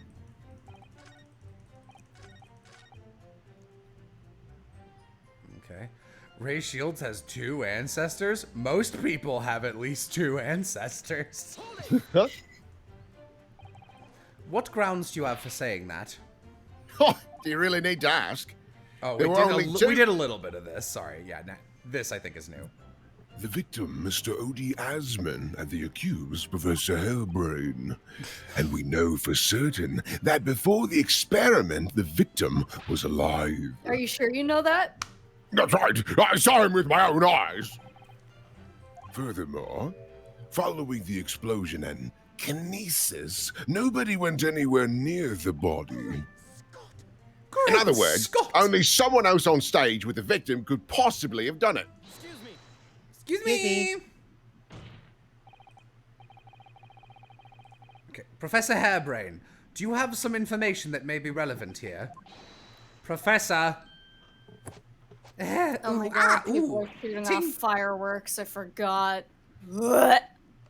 Sorry. I was just calculating the optimum coefficient of what is this again? And the witness stand is the best place for that. It seemed as though you might have something to say about Inspector Gregson's last remark. Ah, yes, that's right, of course. He just said that nobody else could have done it, didn't he? Yeah, that's right. Who else could have stabbed the victim, eh? I don't know, but there's Cool. no way that I could have possibly stabbed Mr. Asman, as you say. Eh? Explain, please, Professor. Of course, this cold-hearted policeman may not be aware, I suppose, but I can do a dance. But humans are warm-blooded mammals, with blood running continuously through their veins. Yeah, I'd heard. Then surely you see, if I plunged something the size of Andrew into a man's chest, the whole stage would have been a bloodbath. No, a swimming pool, a pool of blood to swim within. But thousands of Londoners were watching me at the time, and yet not one of them claims to have seen a swimming pool of blood. Well, no, I suppose not. You see? Not one! Kool-Aid. True, I didn't see anything like that. Well done, Professor. That was a great counter-argument. That is actually a great defense. Yeah, like, and he was wearing white too, so it would have been really obvious. Oh, yeah. Order! What do you mean I stabbed him? There were like 100 witnesses. No, I didn't. Pray, forgive the discourtesy if I savor a drop from my hallowed chalice to accompany my old friend's adducing. Don't throw it. You know, Ryu. Don't make him throw it. Here's to you, Albert. Oh, you're too unkind, Bellic. But I'm really not a patch on you. I've never heard that term. But I'm British really not term. a patch on you. It means I can't compare to you. No, you're not. No? You've neglected to mention one crucial possibility. What if they dropped a crossbow bolt from a blimp and teleported? Which the victim did. I have. A particular situation in which very little bleeding would result from a stab wound. Ah, of course. Inspector, enlighten the court, please. Yes, sir. Where is it? Oh, nope. Where are they going with this? Very well, you will amend your formal testimony now, Inspector Gregson. The weapon of the victim, go in him. Oh, I mean, wasn't it that found was. near the machine? It was. It doesn't say that though. Let's actually look at this again just to see if we can get any more info for the future. Yeah, Gregson picked it up and took Yeah. it from us. He's fucking yeah. lying. I've seen this unusually shaped handle before. Oh wait, what? There. Yeah. Okay. There. You Yeah, go. basically. Yeah, there you go. Cool. Okay. Cool. Objection.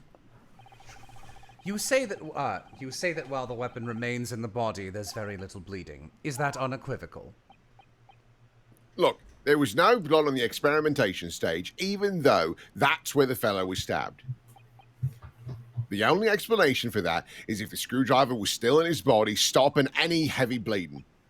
It's common medical knowledge, my learned friend, even on your side of the world. Stinky. Well, I don't know, Susato. She made a point of not knowing that aspect of like pulling out a knife or whatever. I don't think you need to dive into that statement. No, I'm just thinking. I'm noticing an inconsistency in the writing. Bat's eyelashes. I think she was just like nervous and shit. Like it was her first case. I think that was the implication. But about this screwdriver, the thing is, we actually saw it at the scene ourselves on the experimentation stage. What? It was on the floor by the wreckage of the machine, poking through a metal grill. I went to pick it up, but the detective here stopped me. Isn't that right, Inspector Gregson? Well, now you come to mention it, yes. Inspector, are we to understand that you permitted the defense counsel to investigate? That you contravened? Yes, that is the word. Yeah. You got The it. Special Dispensation for Scientific Equipment Act. No, not at all. I wouldn't do that. I'll just let him look, nothing more. I was very clear he wasn't to touch a thing. Yes, that's true. This screwdriver was in plain sight on the stage. But it shouldn't have been, should it? What are you getting at? I genuinely can't tell if you're a recurring conspirator or just super incompetent. If this tool had still been in the victim's body when the victim was beamed away by the machine, then it shouldn't have still been on the stage. Actually, I would have only beamed away his body, leaving the murder weapon. Can you shut up for 8 seconds? Hey, can I talk to my client? Bro, hey, what's going on up there, man? What the fuck are you doing? And that's right. It should have been beamed across the Crystal Tower along with Mr. Asman. Wait, if the murder weapon would stay out, why would the clothes go with him? I stapled those to his body. It has been... Oh, he died from being stapled.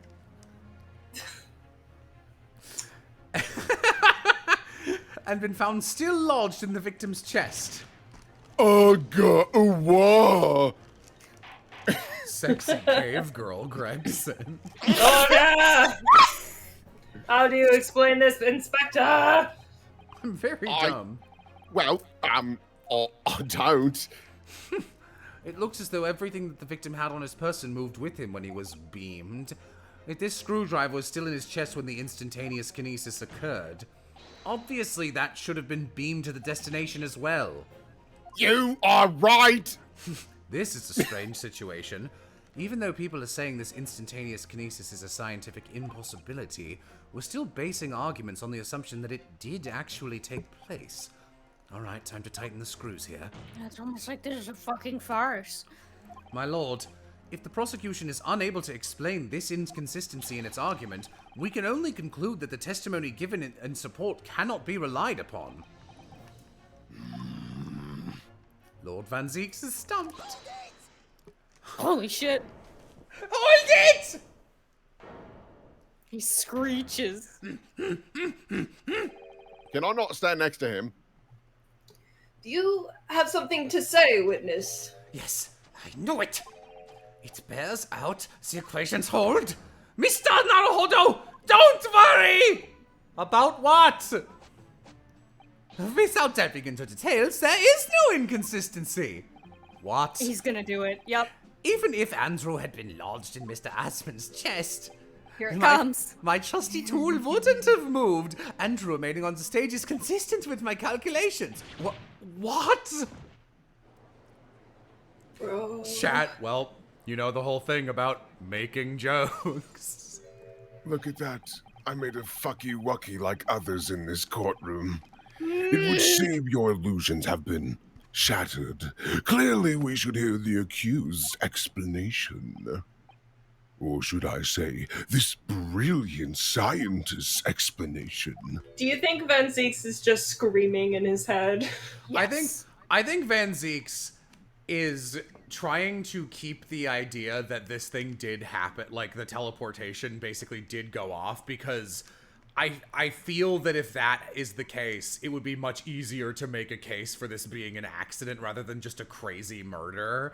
So I agree, but like Naruhodo is also doing that, and also if Naruhodo wins, his friend doesn't have to go to jail. Yeah, no, he's definitely screaming internally.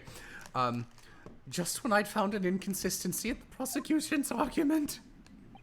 Scientists! Very well, the defendant will testify again. Provide us with a scientific explanation as to why the inconsistency asserted by the defense fails to hold. In the name of Apollo, I will, my lord. Greg just leans over. Hey, man, thank you so much for this. I really appreciate it. No problem, boo. Thank you. To be clear, I'm still at the stage of gathering data in my research. My hypothesis states the kinesis cannot transport metal, though. Hence, the metal weapon would have stayed put. His fucking monocle, the buttons on his clothes. All of them were fake. In other words, the point just raised by Mr. Naruhodo isn't an inconsistency at all. Mr. Asman was the patron of my research. Without him, my work wouldn't have been possible. Now I have a duty to protect the incredible machines that we built together. Weren't there metal clasps holding him to the board? Yeah! It's very stupid. So, the thrust of your testimony, Professor, is... That based upon his hypothesis, metal objects cannot be moved by this method of instantaneous kinesis. In other words... In other words, since the screwdriver is made of metal, even if it remained lodged in the victim's chest, its subsequent discovery on the stage, despite the victim being found elsewhere, is not an inconsistency. I mean, you think he would be fucking covered in gushing blood, but whatever. And therefore... And therefore, Professor Albert Hairbrain could still have been the killer. My great hypothesis holds, you see. We had to make the cage used to contain the subject from wood for that very reason. I was not addressing you, witness. Professor Hairbrain, yes? Whose side are you on here? Science! I don't take sides, Mr. Naruhodo. No. My only interest lies in upholding my hypothesis. I'm a scientist, after all. Is he working for us or against us? It's very hard to tell. Let's see how you cross-examine...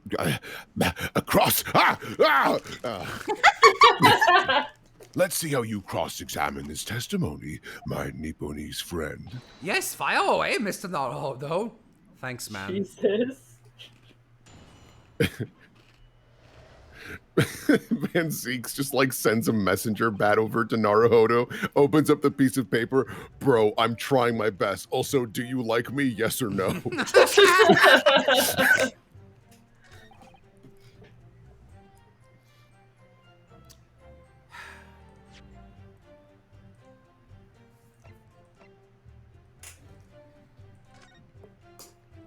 Oh, it is wood. Okay. This looks like metal to me, but I guess I don't know. It's gold, clearly, or brass, but like... I'm gonna press first. Okay. Let's see. Hold it! Your hypothesis states it, so this isn't proven then? No, of course not. It's merely a hypothesis, but a good one, based on thousands of calculations. But it is widely known that metals can't be decomposed by electrolysis. Electrolysis. Electrolysis. Electrolysis. That was electrolysis. No. Yes, of course. So I am right. My hypothesis is clearly correct. Oops. What is it about incriminating himself that makes this man so happy?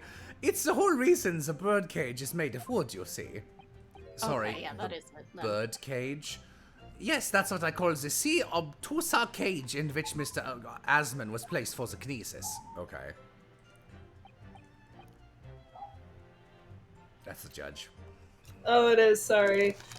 The jail cell in which the victim was detained. It does indeed seem to be made of a timber of some sort. I'll thank you not to refer to it as an instrument of incarceration, your lordship.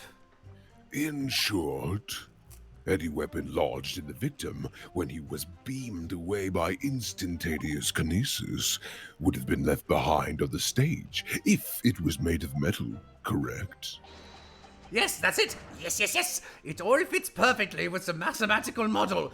This guy's the exact midpoint between a character I've played in our Trails read-through and Chobin. Chobin! But the ultimate conclusion, then, is that the defendant alone had the opportunity to inflict this fatal injury on the victim, is it not?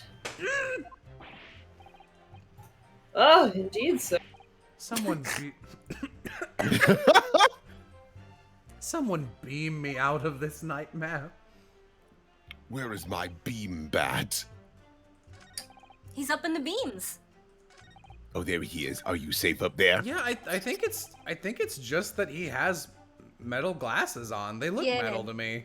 Yeah, I feel like they Things wouldn't are have put a fine. design aspect like that on a character that was like that obvious. Professor Hairbrain, you say that according to your hypothesis, nothing made of metal can be beamed by instantaneous kinesis using the machine you made. Is that right? Yes, that's right. Spot on. Exactly correct. In that case, I'd ask you to have a look at this photograph. Don't make fun of me. That was taken at the scene. In particular, I'd like you to pay attention to the victim's face. It's immaculate. His mustache! handsome. Look at him! Thank you.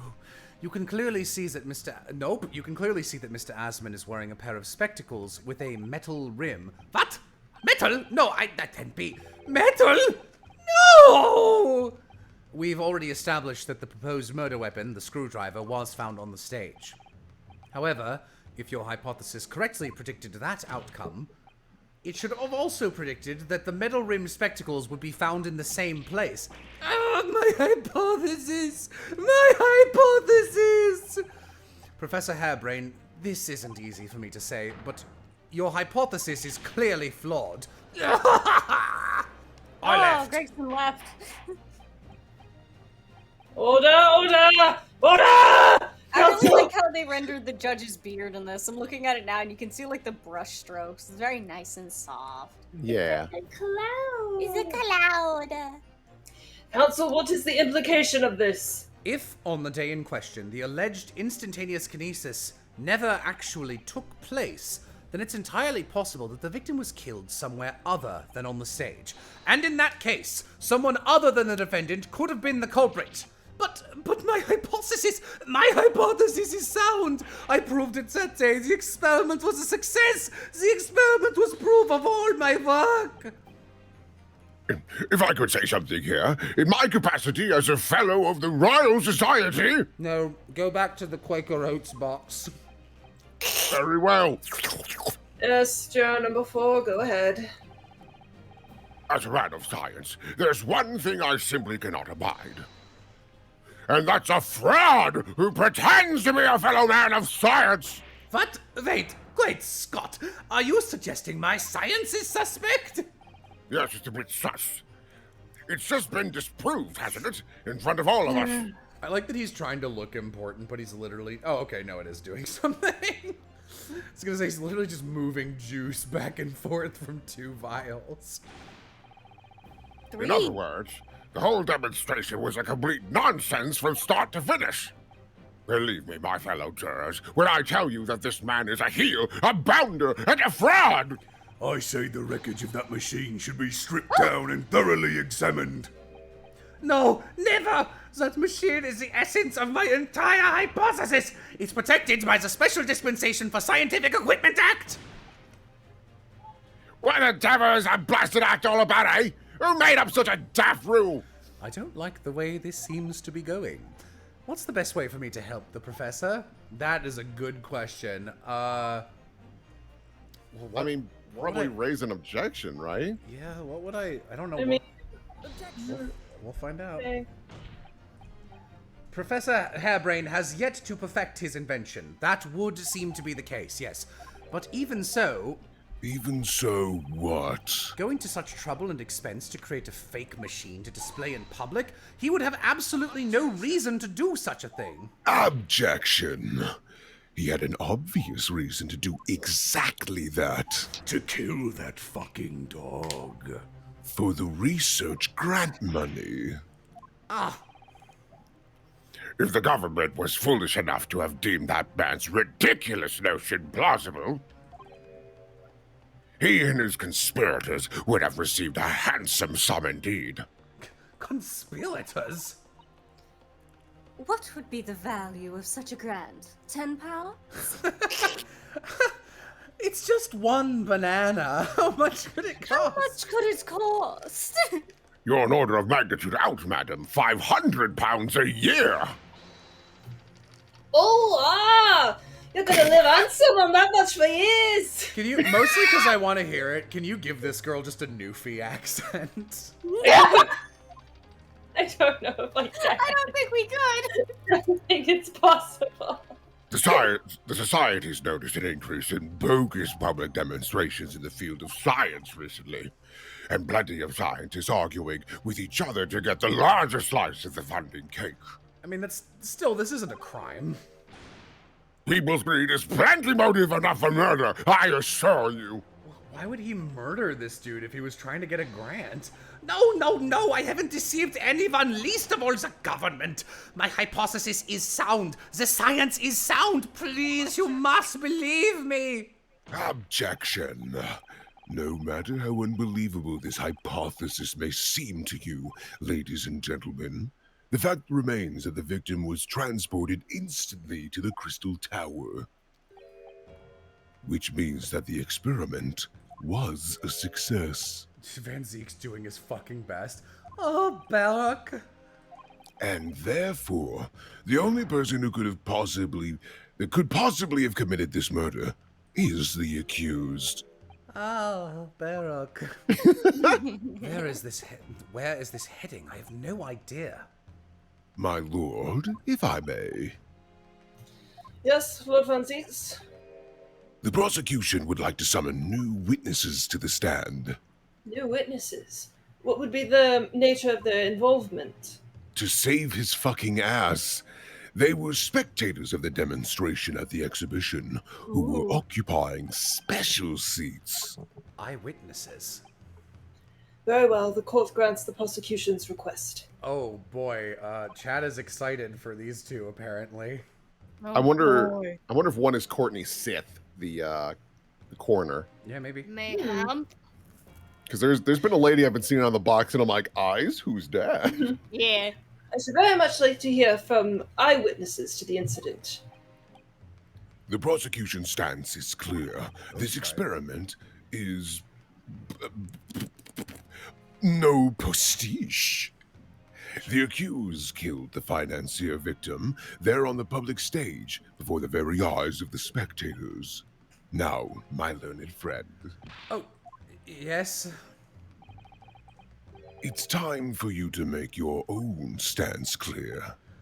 There's clearly a flaw in the professor's hypothesis. I can definitely see that. But where does that leave me? We shall take a short recess now, during which time the prosecution will prepare its new witnesses to take the stand. There was a bug. As you wish, my lord. Good. In that case, court is adjourned for 20 minutes.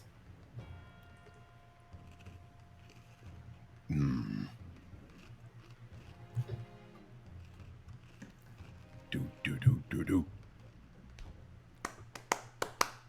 My bats will enjoy the recess. We very much enjoy the slide, but it's much too big for them, so I set them up on top and then catch them at the bottom. Aw. Aww. Yes, it is merry. Mr. Naruhodo, what on earth were you playing at just now? Or rather, what on earth were you playing at all along? My hypothesis! My amazing hypothesis! You've been picking holes in it from the start. Sorry about that, but you promised me! You said you'd prove that dratted explosion was an accident, not murder. You said you'd keep my precious invention from falling into anyone else's hands, but all you've done so far is try to undermine me. Yes, I did make you a promise, you're right. I said that I'd believe in you and fight for your freedom to the very end. But I also told you I was no scientist. I don't understand your hypothesis. The fact is, there's an undeniable flaw in your logic, isn't there? But if I just run through some equations, yes, you'll see, because my work is incomplete. Perhaps it is. Nevertheless, a man died as a consequence, didn't he? Oh. Oh, no. Oh, no. Sisters. You're right. You're so right. It's all my fault. And I have no right to blame you for my failures. I am a disaster, not just as a scientist, but as a human being. Well, that might be a little over the top.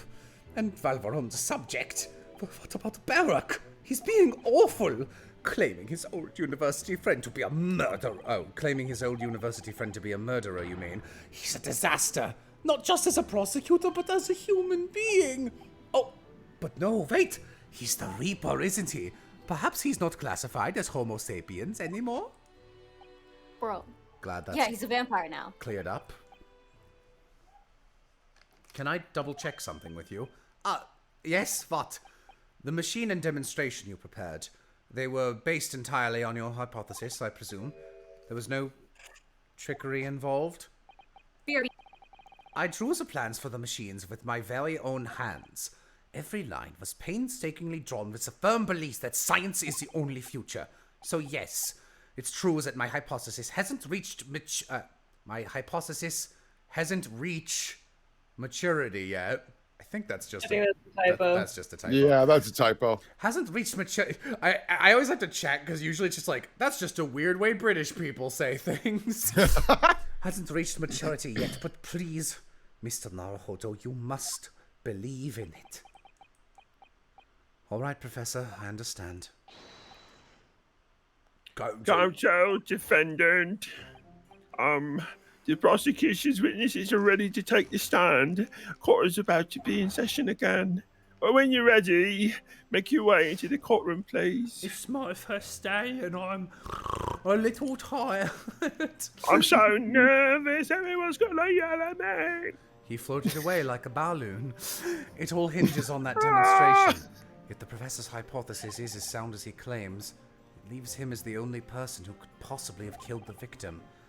But on the other hand, Mr. Sholmes was adamant. Why would you listen to me?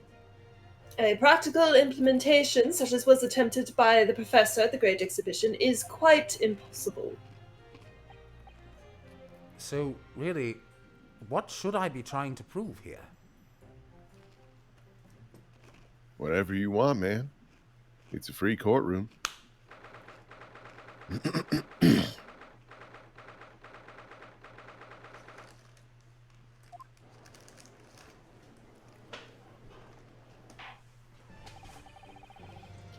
In the name of Her Majesty the Queen, I hereby reconvene the proceedings of this court.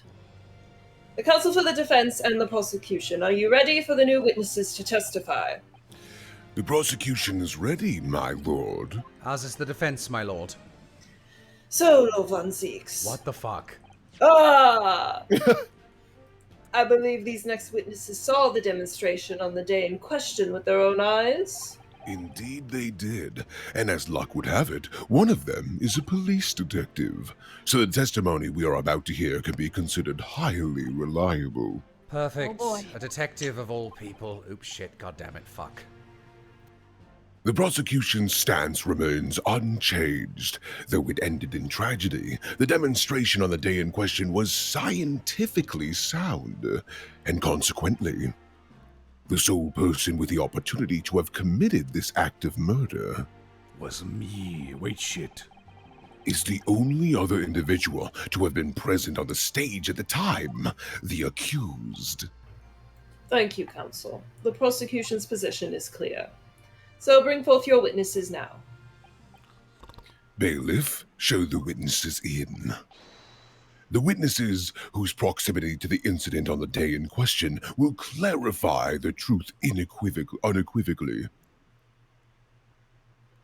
Oh my god. Oh, my god!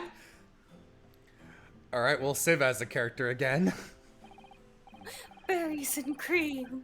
Witnesses, state your names and occupations for the court to hear. Who wants these two? I have a voice for this horrible creature. If no one else wants him. I do not want him. Alright. Alright, let me figure this one out. It's gonna be a little John tricky. Lennon. No, it's not John Lennon, it's different. My name is Balthasar Loon. I am the I don't know that word. The Impresario. The impresario of the... Oh, is he Italian? Oh, he's Italian. Oh, wonderful. I am the impresario of the... I'm so overtaken with joy. Of all the hot air balloons, of the balloons in vicinity of the experimento stage. Oh my god, little German boy! No, little German boy, don't go near the balloons! My name is William Goldstreet Sixman von Ormstein. I can't believe they put this fucking character in the game. They're doing this, aren't they? I have come to see the Great Exhibition all the way from my home in Bohemia. Fuck you! Oh. Danke.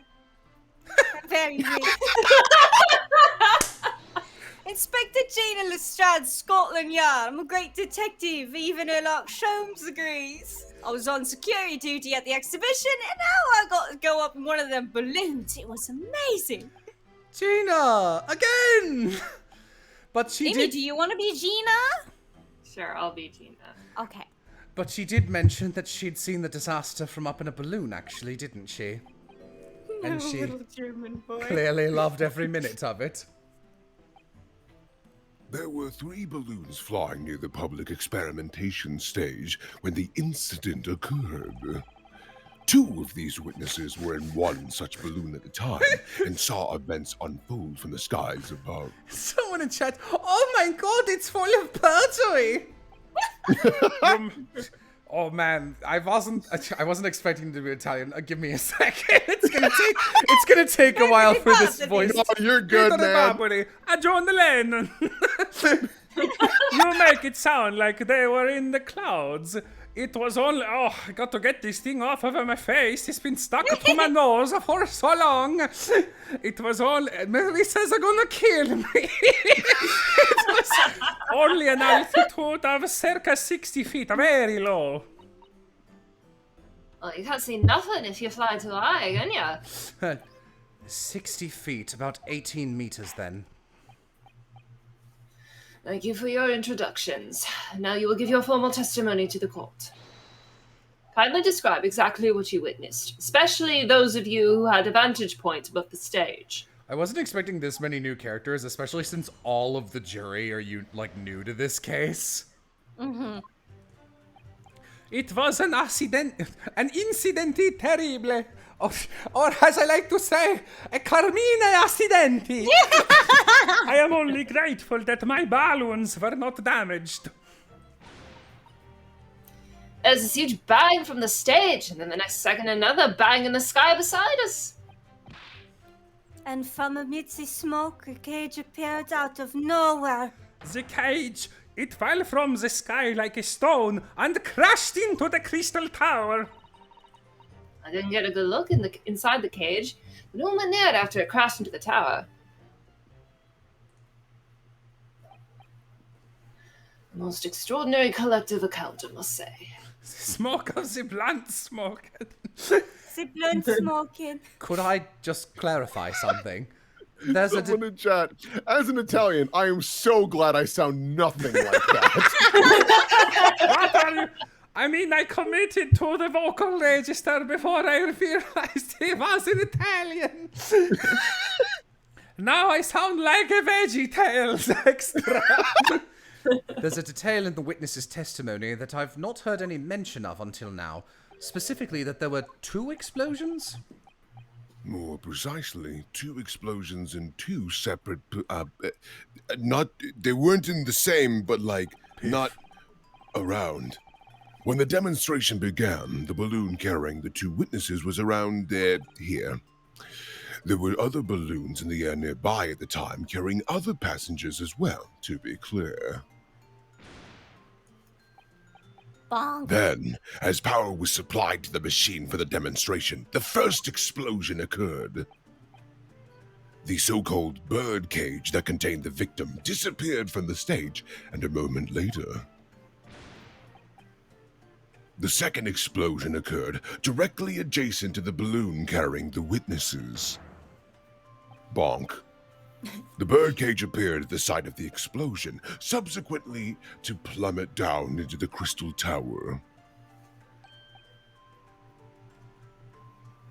Oh, sorry, I was reading chat. I was very surprised. Suddenly a cage appeared before my eyes with a person inside. Oh, you caught the The Italian. blast! I'm sorry. The blast was so hot, but I didn't want to miss a thing, so I kept my eyes wide. I don't want to miss a thing. I lost my balloon. Give me another balloon. I love this. I still have lots of money. Precisely, who is this curious infant? Yo, can one of you guys screen cap this as a reaction? I got you. Who Hold is on, this mysterious? Who's this curious infant? I wish there would be a moment where we cut back over and Van Zeke's like, Yes, I'll need 7 balloons for my 7 little good bats. Some of Alright, I got it. I'm afraid I injured some of my glorious baby bats with all of my wine bottle throwing.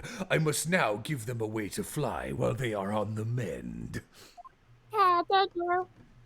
I'm told he was a young noble of Bohemian royalty. Apparently, he disguised himself in order to steal unnoticed into the Great Exhibition. Yeah, I'm here in London on a sightseeing trip with my elementary school. We will have the benefit of a child's point of view in the testimony. I'm for sure he's- this won't go bad at all. He saw a man die. Do we really need that? When I remove my mask, this is what I look like. I'm just a little baby. Yes, I see. A delightful face, I'm sure. Yeah, everybody says so. Great disguise, then. The point is, the testimony of these witnesses further substantiates the facts for the court, namely, that despite ending in an explosion, instantaneous kinesis was successfully demonstrated.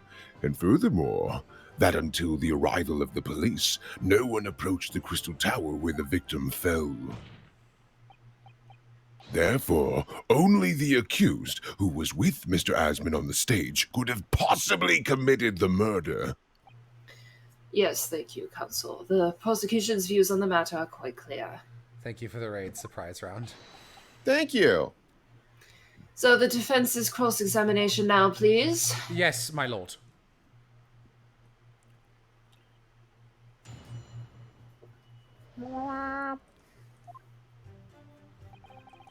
Well, let's milk this. Fuck, I immediately failed. Yeah, there were 3 balloons flying above the experimentation stage at the time, I understand. See, all 3 of them, I believe. It's so hard to sight read Italian for me. My bellissimi bambini. They are very popular, signor. Some people will pay £10 for just one ride. Oh boy, it's gonna be rough, baby. £10? That's more than my annual stipend. God, really? Oh, buddy. £20 a month. That is my pocket money. Royals have all the luck. I got up there for free, I did. Played the old owl for Her Majesty police card, you know. Detectives have all the luck. Apologies for firework. If they're so a lot of it's not coming through. If they're so popular, why would you only be operating a small number of balloons, though? Supply and demandini. Because if I have too many in the skies, they would crash into each other. The operators with the balloons were decided by lots, with each operator manning a particular area. See, and the zone above public experimentation stage is the most profitable. The other impresarios, they hate me. Thank you, witness. I think the court has a clear picture of the arrangements for balloon rides at the exhibition. Perhaps we could hear more about what you actually witnessed of the incident? Right, I can fill you in there, my lord.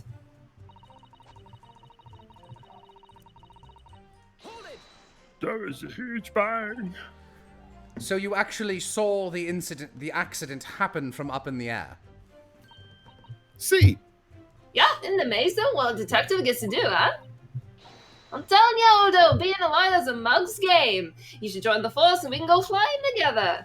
You know me so well. Yes, well, anyway, could you tell us exactly what you saw, do you think? Everything! We saw everything, because we were up above it all. That dodgy cove climbing into the cage, and that dodgy professor pulling up them levers.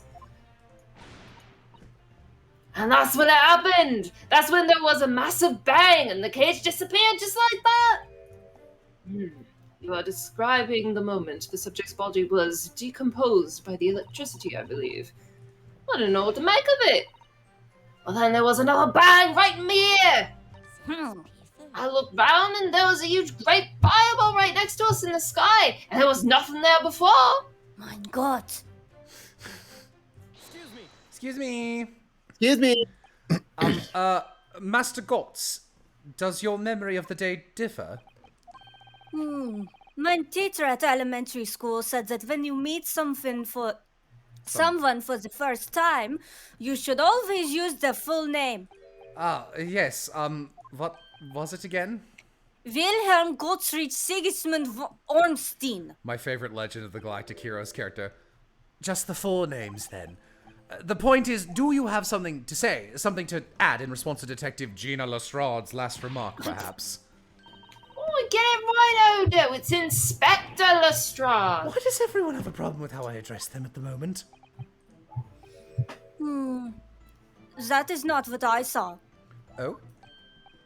Yeah, there was a second explosion and it was right beside a balloon. That is true. But I'm sure. Which is what I said, isn't it? One minute there was nothing there, and the next a massive explosion. My teacher at elementary school said that when someone else is speaking, you are rude enough to interrupt, you will have the most awful life imaginable. Are all Bohemians brought up to be so full of joy? Another one, please. Thank you. Just before the second explosion happened next to our balloon, I clearly witnessed a green balloon flying in the sky. A green balloon?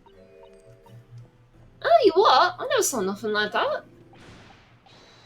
Well, I did. I saw it, and you can't say I didn't. I will complain to the council. I will cry and scream. My testimony is the truth. I am the Bohemian Prince. You cannot say it's a lie. That is not allowed. Playing the bleeding royalty card, are you? Typical. Says the orphan who likes to remind people she works for Her Majesty's Police. In that case, young man, I must ask you to amend your formal testimony. In the interest of the cordial national relations between Great Britain and Bohemia. Okay, let's press that as well. A green balloon, you say? Are you sure about that? Of course I am sure. I am proud. I am a proud Bohemian Prince. All these questions are making me boring. I think you mean bored. English is very annoying. The language of my countrymen is far superior. English is annoying, in fairness. Ragazzo, it is very wrong to lie. Lie? Flying balloons never explode. For the same reason the planets never explode. It is logical. Don't laugh at my performance. No, I just love the idea of like, That is why planets don't explode. what? Please tell me that doesn't mean logical. If you insult me, you insult all of Bohemia. I don't know how to say that. Madai! I will have the army come and shoot all of your stupid balloons out of the sky. All of them! Would you like a balloon? Here you go. Here you are, Your Highness. If only all international incidents were so easily resolved. Now that peaceful relations have been restored here in the courtroom, perhaps we could return to the testimony. Oh yeah, fucking... Bo also speaks a little Italian and must be fucking cringing in chat. Fuck. Alright. Fuck. Did you also see the moment that the cage materialized, Mr. Lube? It's Lune. No. I did not see the explosion myself. However, I am just a round guy.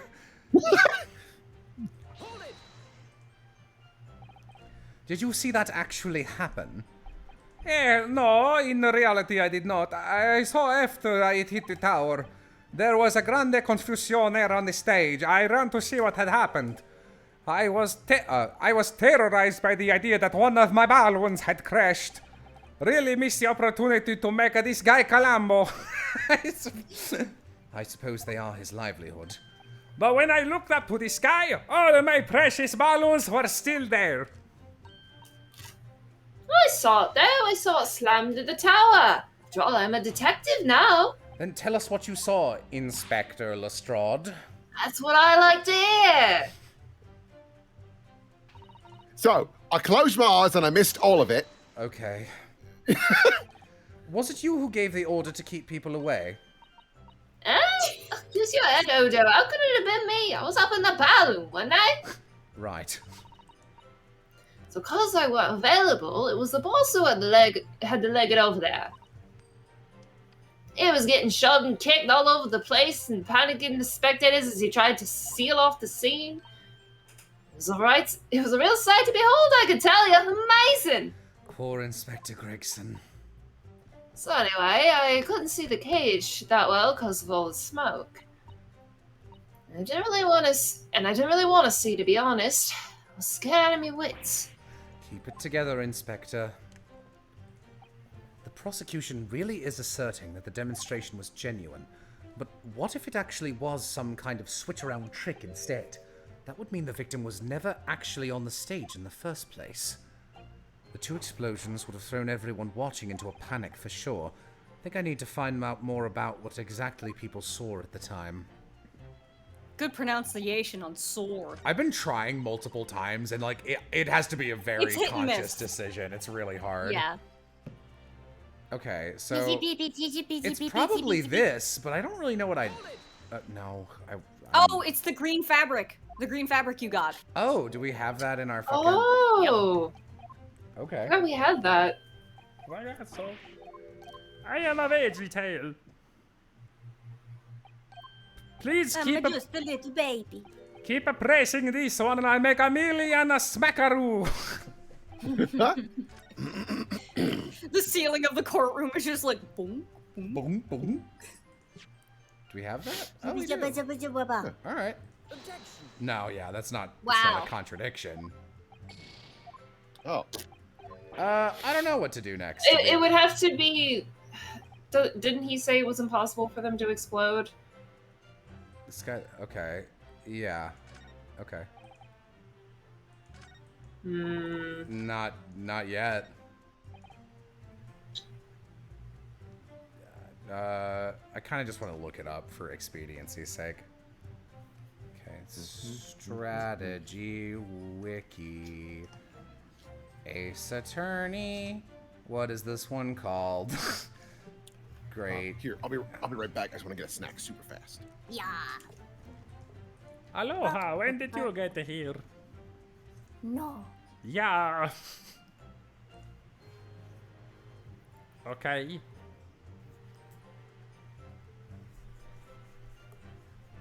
Okay. Ah. No, I think you were right, Yam. I just, it was at the beginning. Fucking Christ. Okay. No, alright, that's a fair. Fucking shit. This game is clearly not made for a keyboard. Mr. Loon, nay, in your testimony, you said that all 3 of the... Actually, real quick. How old are you and what is your full name? You should probably wait till Will gets back. Balthazar Loon! That's a really good name. Bohemian the boy! Wow, they didn't even put his fucking name in there. Rude ass. She winky. She winky. I think I'll stop when Will's characters show up, but I'm gonna go a little further. You said that all 3 of the balloons you had operating at the time were undamaged. See, that is correct. If they had been caught in the explosiones, it would have been terrible. I wonder if you might know what this is. I think it may be... See, part of a balloon. A burnt piece of the fabric of the envelope. Sorry, the envelope? Pardon. That is the large, round part of the balloon which becomes filled with hot air. It is made from a very thick fabric lined with rubber. You do not want it to rip when you are in the sky. Just as I thought. This piece of cloth was found near the experimentation stage. In other words, as Master Gotts testified, a green balloon did indeed explode that day. If all the balloons in the sky above the experimentation stage belong to you, Mr. Lune, then your statement that they were all undamaged clearly contradicts the evidence. No! No, his balloons! My balloons! But Let's get them. Balloon exploded that day, why didn't he say so? Maybe everybody on board was killed. Oh no, having just spent 10 whole pounds for the experience, how awful! Seems to me like those things crash 50% of... Objection! I'm angry. The instantaneous kinesis... It did occur! But after the explosion on the stage, the point of materialization shifted to a location occupied by a balloon. Causing the balloon to explode. Yes, eminently plausible. An unfortunate traffic accident, as it were. But it changes nothing about the pertinent facts. Sorry, I'm eating a bloody bar. No, I got crackers. This I cannot accept. Why not, Mr. Lune? You are suggesting that I am a liar. That persons died in a balloon incidente. There's no need to get fired up, Mr. Lune. No, that was a pun. Try it again. There's no need to get fired up, Mr. Lune. The victim was the sole fatality that day. There's no need to get fired up, Mr. Lune. All is forgiven. That's right, and I prove it. Balthasar Lune is not a liar. There was no such balloon in the sky. It is a non possible. You're saying it's impossible. Why? This court has more important matters to discuss than the number of balloons they were operating that day. Why that face? Why are you doing that? But we can't ignore that the fact that nobody appeared to go anywhere and know about balloon until now. Am I right? Yes, exactly. We know he confused me. Now he's wrong. The defense calls for further testimony from Mr. Lune. That's wonderful. I concur. There's clearly more to the truth here than meets the eye. It's imperative that we clear up the issue of this phantom balloon, I feel. Witness, you will give supplementary testimony about the balloons you were operating at the exhibition. Grazie, my lord. No spoilers in chat. No spoilers in chat, please. That would be really nice, as I enjoy crackers. As I said, Balthasar Luna is no liar. Every balloon I had in the sky landed safely. All three of my balloons were carrying passengers. If they fell to the ground in an esplosione, what a catastrophe. I assume it's pronounced the same. It's spelled different, but it looks the same. Well, you can't get away from the fact that the burnt-out bear cloth was found at the scene, can you? The coppers at the yard reckon it was probably some debris from the explosion on the stage. This is... This stupido ragazzo is mistaken. My balloons have... Ragazzo! Ragazzo. Ragazzo! Ragazzo! Then put a fucking T there. He's mistaken. My balloons have the red and blue zigzag stripes anyway. That means that there was... competition balloon. So your assertion is that the balloon this child saw was not one belonging to you? Si, exactamente. Even if he saw a balloon in the first... If he even fucking... He has no idea. I do not like the sound of it. It's very bad for business. I have a good mind to sue the land of Bohemia. If you attack us, we will fight back. It will be war. All out war. One more, please. I love that. What happened to all-out war? I like the balloons more than I like war.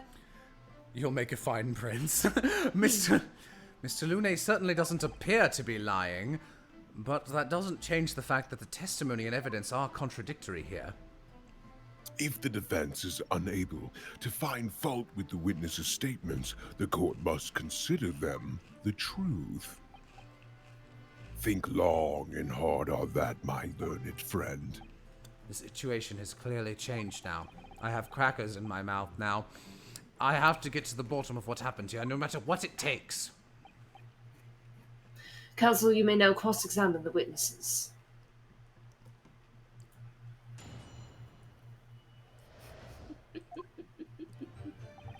As I say, I already say these words. You trick me into say them again. You couldn't just have forgotten one, maybe? Signor, I might not notice if I was given 100 lentils and one was missing. But we are talking about 3 enormous balloons. I mean balloons, excuse my accent. Do you believe I could make a mistake about something so grand and expensive? It took the liberty of having Inspector Gregson check this gentleman's warehouse. I took. Yes. I have the report here. It clearly says a total of 3 balloons. Balloons. Basics. Yes, my lord. It would appear no mistake has been made then. Surely Mr. Strahd couldn't have been sent for such a menial task. What, me? I'll tell you what I told the boss. He's saying kids like me can only count up to 2. Obviously that ain't true, but the boss bought it and said I'd have to go himself in that case.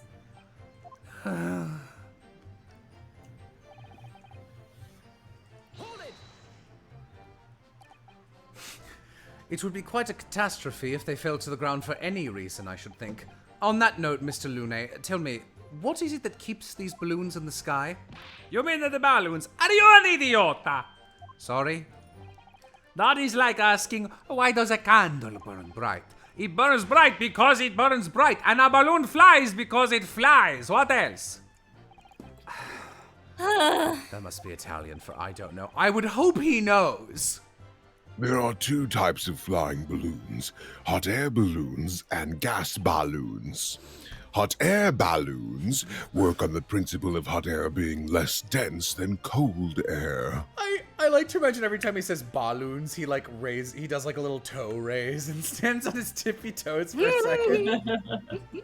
Whereas gas balloons derive their lift by using a gas that is lighter than air. See. So the one that exploded would have had to use the gas one. Yeah. And my balloons are filled with the magic gas, I believe. What do you mean you believe? Oh no. Oh! Oh no! Hydrogen, lighter than air but highly explosive. Good lord! I do not permit the smoking of the cigarettes in any of my balloons. The magic gas does not like a fire. Even a small spark of static electricity could cause the entire balloon to explode. What is the matter with you, senor? Only comes out of your mouth is esplosione, esplosione. I tell you, my balloons are perfectly safe. They have to be, or I cannot eat. None of my balloons exploded that day. I am completely sure. But if you still say that is what happened, you must show me the proof. All right. So Mr. Lune had 3 balloons in the air that day. If none of them were damaged, then... What the fuck is that?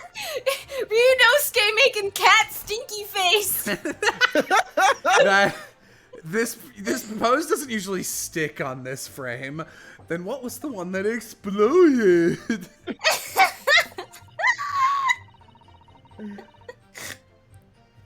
Yeah, he's looking at you.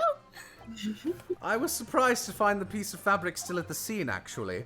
Didn't you search the area? Not very well, since we found a fucking crossbow.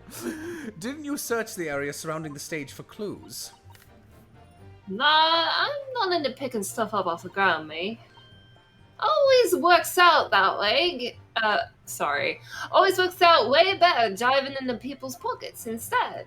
So much for the new career path.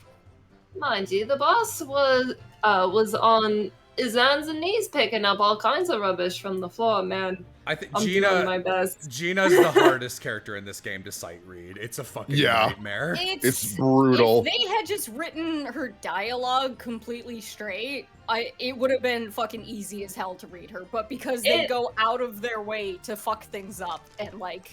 I'm gonna be real, it helps me keep the dialect going, it's just difficult in general. Thing is though, the cage went crashing into the crystal tower, didn't it? So that's where most of the investigating was going on. Oh, listen here, you stumble across a bit of balloon and suddenly you're the best investigator in the world. Pardon? Well, you ain't got a badge, have ya? Like this one. I could arrest you with this if I wanted to. I wouldn't put it past her. to think of it, there was a talk of some scorching on the ground at the meeting we had in the investigation. That sounds important. Hold it! There was considerable damage to the stage and surrounding area, wasn't there? Yeah, some of the coves went in. Some of the coves were watching the experiment were caught in the blast and injured. Good job the old contraption didn't kill over, eh? I hadn't even considered that. It seems there was great panic after the incident occurred. Nevertheless, the police shouldn't have missed a torn piece of envelope from a balloon. A balloon! My apologies. Jumps extra high that time. Oh, yeah, since it came up in chat. Yeah, no, if you're new, don't give me bits or anything on Twitch, because then Amazon, who owns Twitch, eats like 50% of it.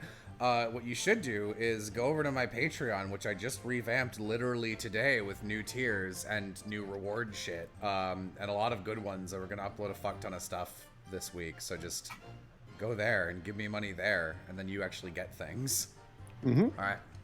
But thank you for the consideration. Inspector Gregson can expect repercussions. Like me swiping all his fish and chips, eh? The man's sole pleasure. You monster. None of these matters! I am in love with playing this guy. You're having fun. It's great. I'm having so much fun. That scrap of balloon envelope means nothing. Niente. Ain't that a Pokemon? Yeah.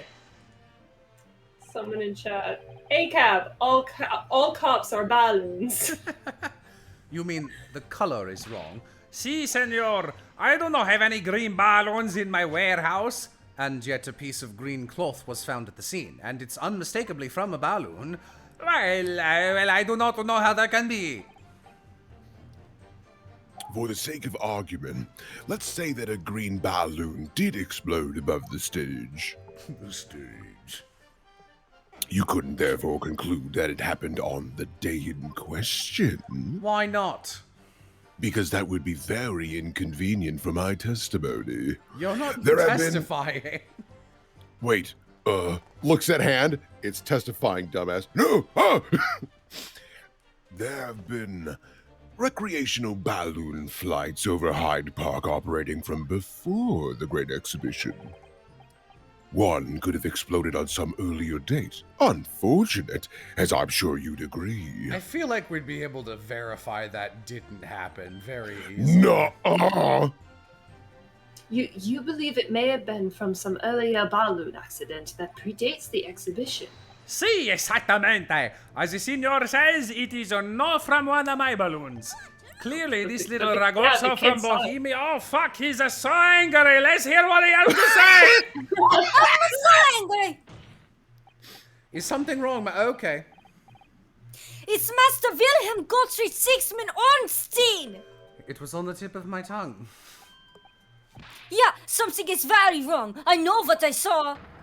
There was a green balloon there. I swear, all over Bohemia. You can speak as much bad language as you like, but it changes nothing. Okay. If you do not have evidence, Ragazzo, I can't do it. I can't tap it. I can't. Ragazzo. I keep doing it and tapping the T because I'm so used to like extremely light T/D noises when doing accurate Japanese in dubs that's what I'm doing, and it's like ragazzo, like it's not there, it's not coming out. So Ragazzo, then I must tell your parents to punish you, eh? Perhaps we do something. I skipped it. Evidence? What is this evidence? To give a simple example, young man. I'm actually a Spaniard. Yeah, if I ever leak into pronouncing things Spanish instead of Italian, it's because that's the language I learned. A photograph, for instance. Some tangible proof of what you claim. Well, why didn't you say so sooner? I have the photograph here. Gracious! What? I had not been up in the balloon for I had not been up in the balloon for a little while, so I was very excited. I took lots and lots of photographs. Oh. This thing weighs more than I do. Of the Crystal Tower, of the Bohemian exhibit, of the streets of London, of the hotel cellar, the balloon. And the instantaneous kinesis experiment. Did you take a picture of that? No. Yeah, one picture. Really? Really? You did take one? But all I wanted was a ride in the balloon. I was not interested in boring experiments. Never mind that. Can you show us that photograph? Of course. And then you will see. You will see that I am not lying. That I really did see a green balloon. Ah. It's oh.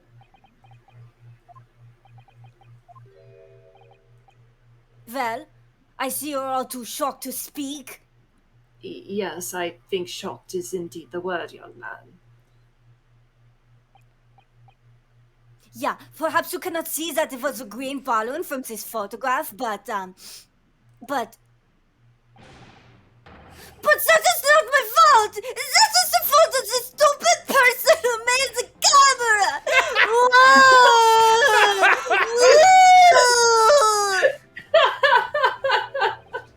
That is one very bohemian sounding cry.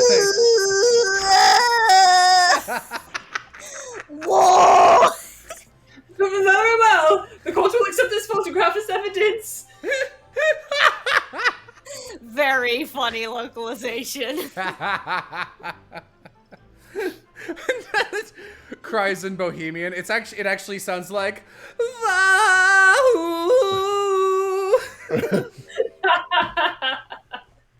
It's not my fault. It's the fault of the person who made the camera. I don't wanna cry. That's a very good animation for him, actually. Well, never mind. I'm sure you have plenty of wonderful sapient memories to take home with you. In any case, when exactly did you take that photograph? Well, it was on the day of the big explosion. You don't say. When I pressed the shutter release, there was this very loud bang. And hot wind rushed over my face. A wind? This photograph was taken a split second before the explosion occurred. Was it his balloon doing it somehow? Or his photograph box? Because it's like a flash? I don't think so. Not if there was wind. No, Well, okay. if you ask me, this black and white photograph changes nothing. I could not, man. So many of these right in a row don't have any of the make the double press too easy. I could not give the flying fig. Lovely language you picked up. As I thought. Doesn't add up. Okay. He denies it. Alright. But he did say that his balloons They have a have story. yeah. Let's take a look at that piece of evidence.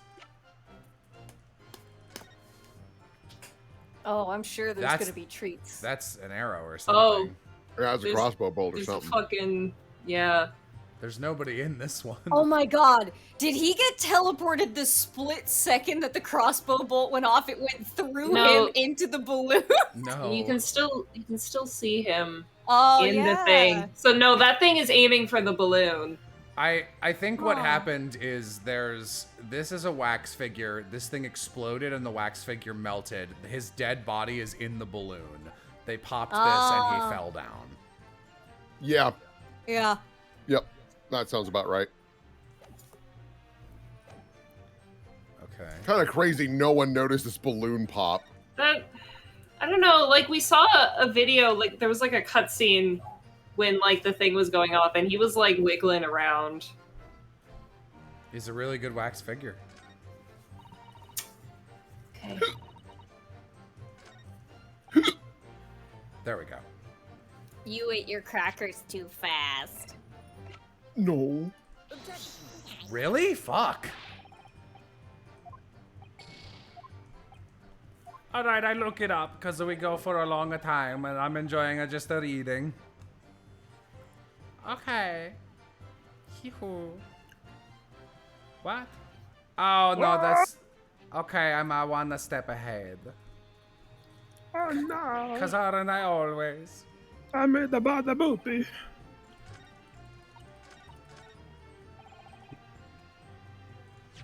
Boom, boom, bam, bam, bam, bam, bam.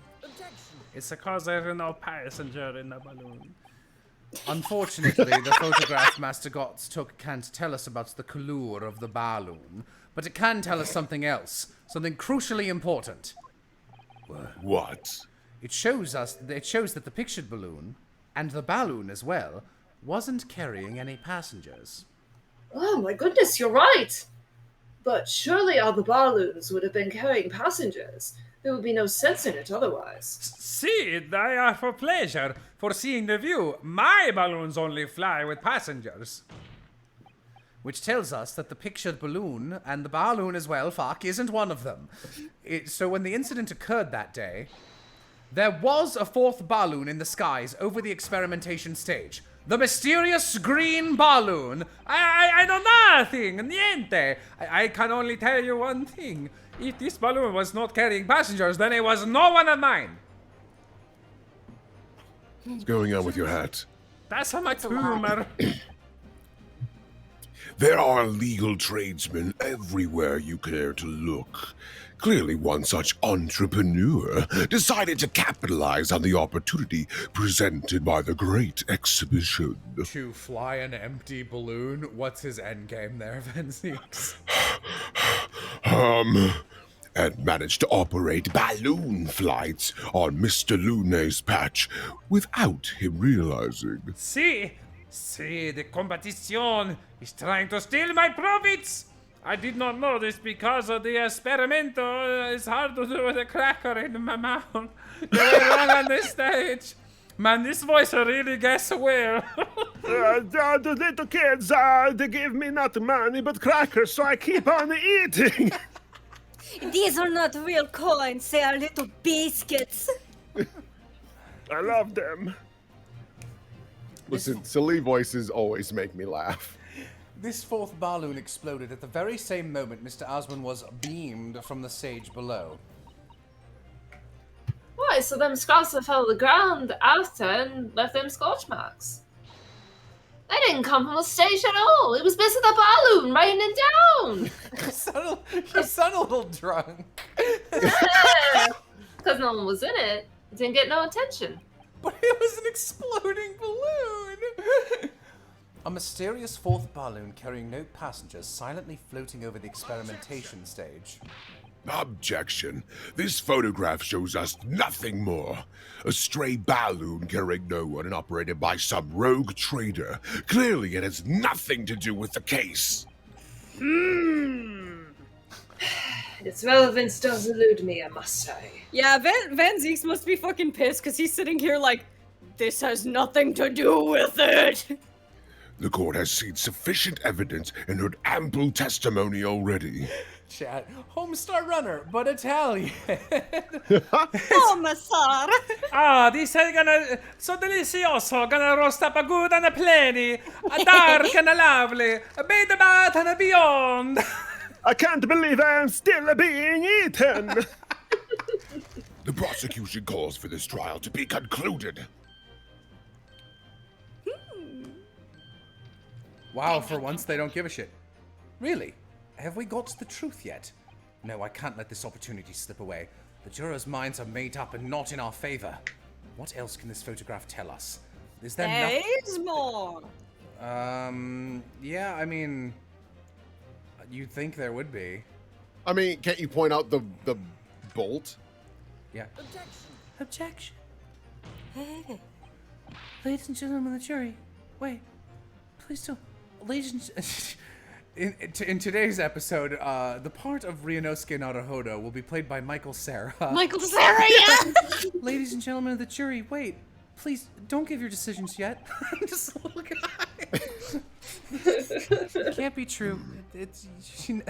Obi-Wan never told you about your father. Ryunosuke, you're speaking too quietly. Here is my, speaker bat, just like a megaphone bat you can just talk into and they screech. The photograph from Master Gotts may well be hiding one more vital clue. Shit. What's that? A vital clue! The green head from Tomb of Horrors. Hellmouth. We're well past the point of mere possibilities. It's time for definitives, now! What exactly does this alleged clue in the photograph prove? We can reasonably presume that the pictured balloon was destroyed in the searing heat of the explosion. Yeah, that's right, yeah, it was not my fault. We didn't think it was. Evidently, because the birdcage from the kinesis machine materialized in the sky where it had been flying. And the balloon, being filled with flammable hydrogen, instantly and explosively ignited. Objection. No, it's not what happened. What? I can't hear you. It would appear that this photograph requires closer examination. Counsel for the defense, you will highlight the location of this alleged clue in the photograph for the court. Of course, my lord. I'm making shit up. If you look closely, it's plain enough to see, and what's shown is linked to another piece of evidence we have, in a way that leads to an unbelievable conclusion. I hate these sections so much. They're so scary. It's this thing. Right? Like, yeah, okay, good. The timing of this photograph can only be described as miraculous. Miraculous! If you look, you'll notice there's a bright white line that appears to point directly at the balloon. Most likely a ray of light caught incidentally on the film. I'm afraid I can see nothing of the sort. Are you fucking blind? If you look with a magnifying glass, my lord, it becomes clear what the nature of this bright line really is. Shush. Goodness, what is that? Buddy, you needed a magnifying glass to see that? Oh, man. He's old! Undeniably some flash of light, yes. Please stop dropping your cards on my leg. What is her accent? Oh, is she a Southern Belle for some reason? I think she's just proper. Oh. Golly. Oh, golly. Do you think it might be lightning? But it couldn't have been a finer day. I believe we may be looking at fire. A bolt of fire headed straight for the balloon. I seen it! I seen the Sasquatch. I got him. Indeed, even to my aging eyes, it would appear to be a flame of some sort. My word, are you suggesting that this flame struck the hydrogen gas that filled the balloon? Objection. Bailu, That's ain't that the absurd. protagonist of Fire Emblem Three Houses? That's absurd. The balloon would have been 60 feet above the ground at the time.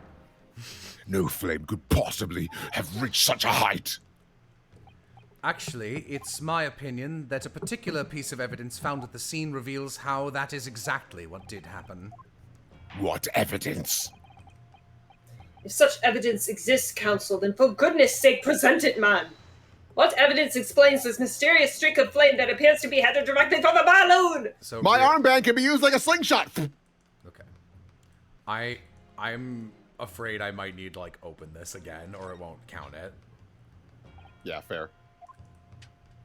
Oh, there's some lever here. Good God, man! He's got a gun! Just making sure. Yep, that was smart. This was found hidden at the foot of a small ornamental tree near the scene. Good lord, is that a crossbow? An arrow dipped in oil and set alight could have been shot from this weapon, sending a flaming arrow straight into the hydrogen-filled balloon. I recognize that. Van Helsing is back. Are you suggesting that crossbow was used to deliberately... Oh, that bastard. A wooden arrow. A silver arrowhead. Covered in fire. Lit aflame with garlic oil. Son of a bitch. Hugh Jackman, how dare you? Blimey, you're right! The streak of light in the photo looks just like an arrow, doesn't it? Then, the explosione of the balloon. It was... Very likely the result of a flaming arrow from this crossbow igniting the hydrogen gas inside it. No!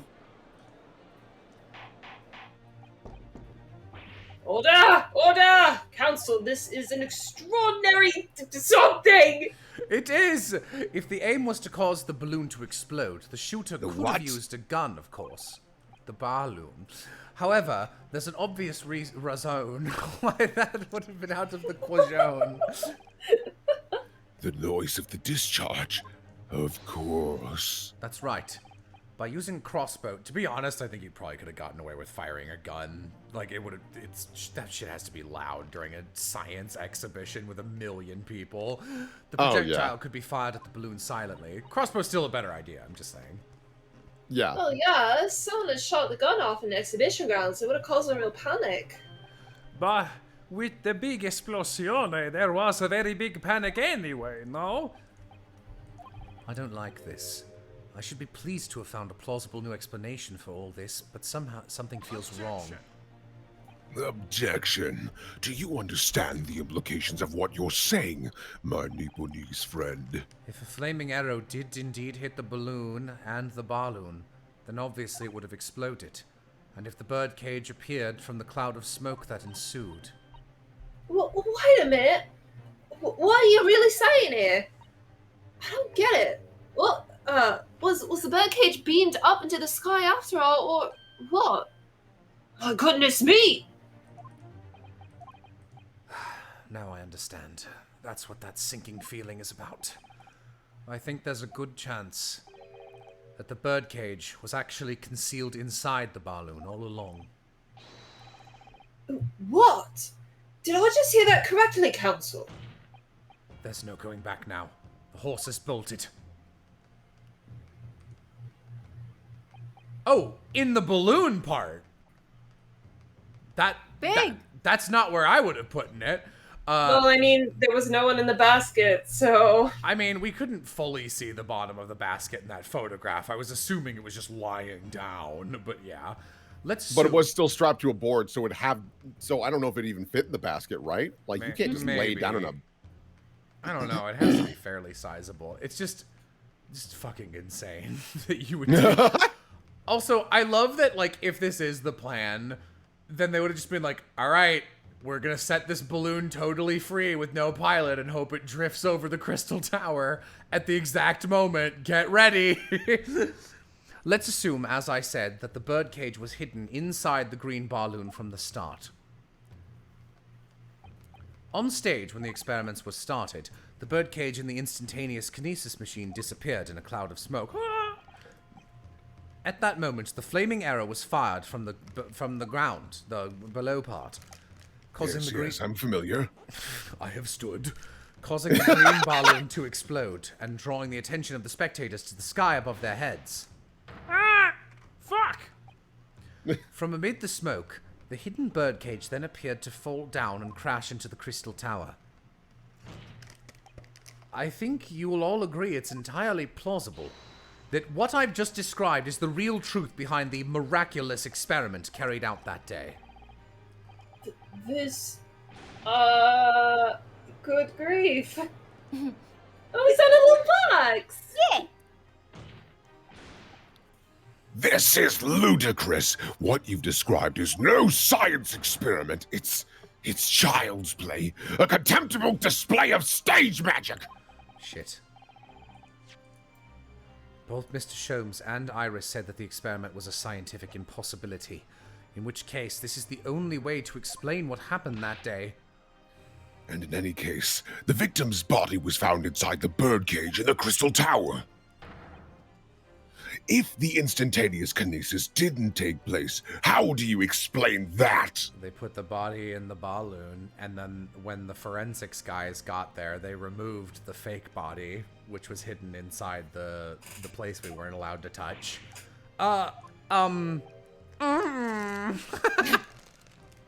If I may put in a word, as a man of magic myself, such apparent discrepancies can easily be explained by some simple deception. Juror number 3, my love! All that would be needed is a doppelganger.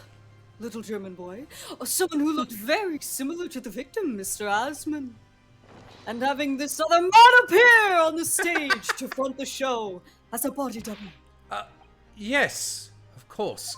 So in fact, Mr. Asman must have been inside the birdcage that was concealed inside the balloon right from the start.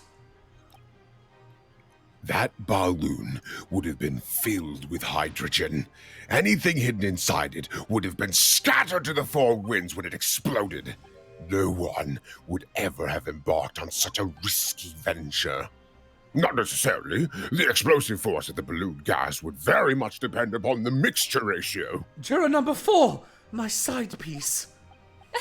Yes, I'm your little side slut. Flying balloons are rarely filled with pure hydrogen, but a mixture of other gases such as helium as well. Buys. Yeah. When you said that, I'm your little side. Hold on. Are you sure? Are you sure you want to say it? Yeah, I am. Just give me a minute to finish Okay. this cracker. Let's stew in it for a second. I'm creating new lubes. I was Your little side slut. Not to say I'm your side piece, I just love the side. The love handle is aptly named. Helium on its own doesn't explode, but by controlling the gas mixture ratio, the explosive force can be altered. The mixture ratio. Obviously, the victim's body would have suffered some burns. That would be unavoidable. But not to such an extent as to render this whole obscene charade impossible. So everything that happened can be explained, logically and scientifically. The explosion that engulfed the stage at the start of the experiment was no accident. It was all part of an elaborate deception to make it appear that instantaneous kinesis had occurred. Well, goodness me. And if we accept that this is what happened, it means that the victim, Mr. Asman, was never present on the public experimentation stage to begin with. In short, he couldn't have been killed by the defendant, who was on stage in full view the entire time. This will be very hard for the prosecution to counter. Lord Van Zieks can't credibly maintain that Professor Hairbrain is a suspect now. Probably Hairbrain, right?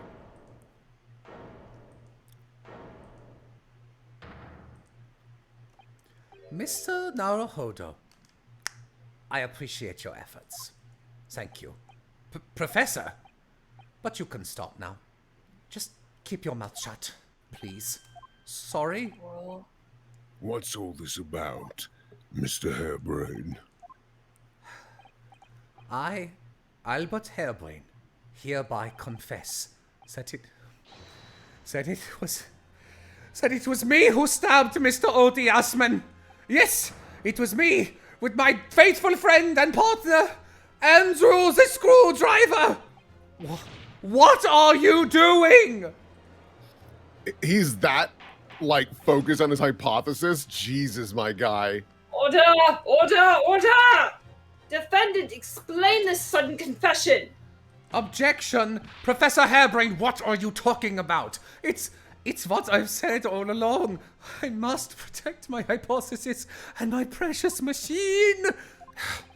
You stand there and claim it was all a trick, an elaborate prank, but where is your proof? No, you'd have to examine the machine if you wanted to prove it, but then it would all be over. My beautiful hypothesis would be laid bare. I mean, the indignity of it! It's clear that you drew the plans for the experiment, but you didn't actually build it. It's quite conceivable that you would do— Bark! Arrest me! Yes? I'll cooperate.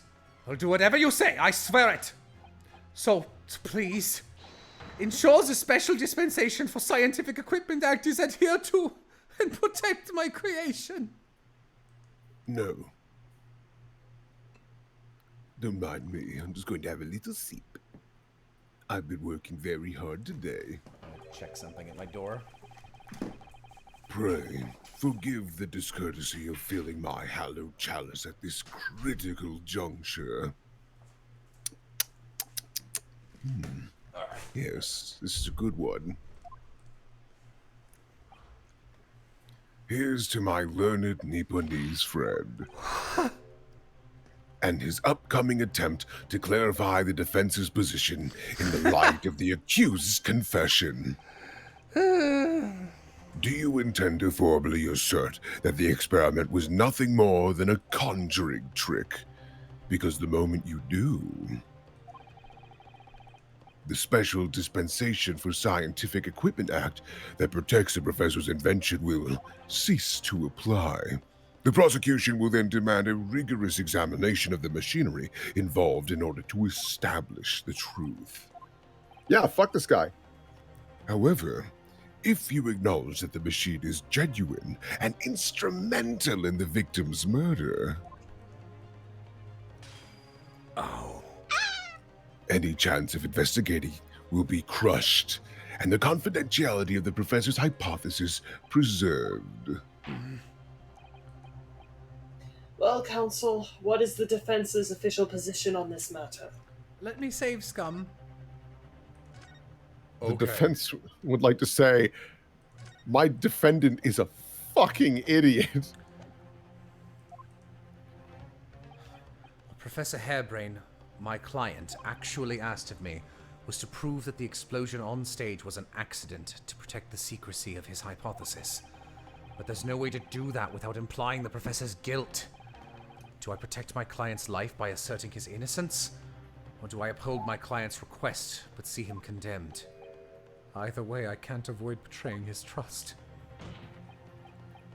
You've been silent long enough. Isn't talking your trade, my learned friend? Or has all knowledge of English escaped your confused Nipponese mind? Mr. Naruhodo! There's no escape here. I have to make a choice. But it's an impossible one. I have to give up on something. But what? The defense asserts that the defendant's instantaneous kinesis machine was, in fact,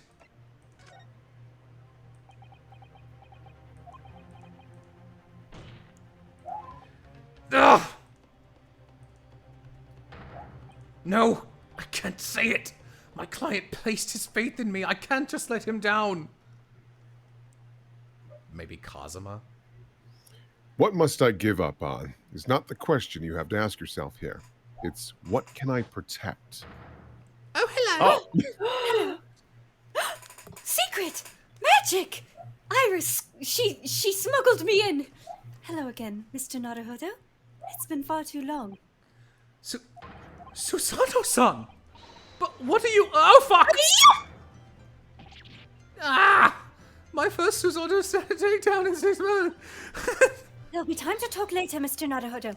For now, we must concentrate on the task at hand. Bailiff, a woman just walked in and assaulted the counsel for the defense. Which is working out not what I have to give up on, but what I can protect. Professor Hairbrain. Yes? Yesterday, you told me that science is the pursuit of truth. Well, my job is to pursue the truth too. Yes, of course. And personally, I believe that you didn't stab Mr. Asman. I think you've come to realize something yourself too, haven't you? That your experiment and the machine you built with the victim are questionable. The truth behind that is what we must pursue now.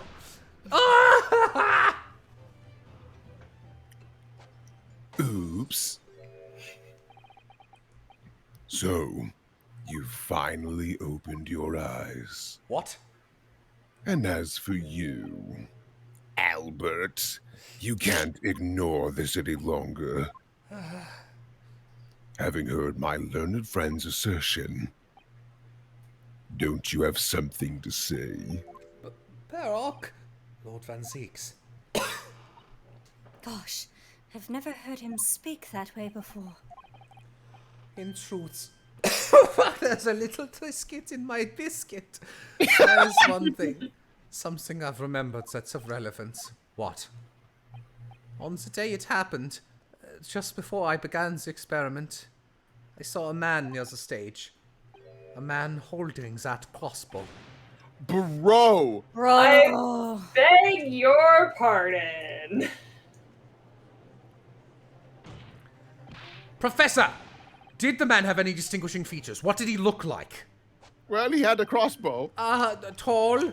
Taller than me, and... and thinner than me, with straight hair. Straighter and whiter than mine. Let me see. One less lens than me, too. A monocle? Oh, this guy. A rather stylish black monocle. But one thing in particular will help to positively identify the man. You see, I know him very well.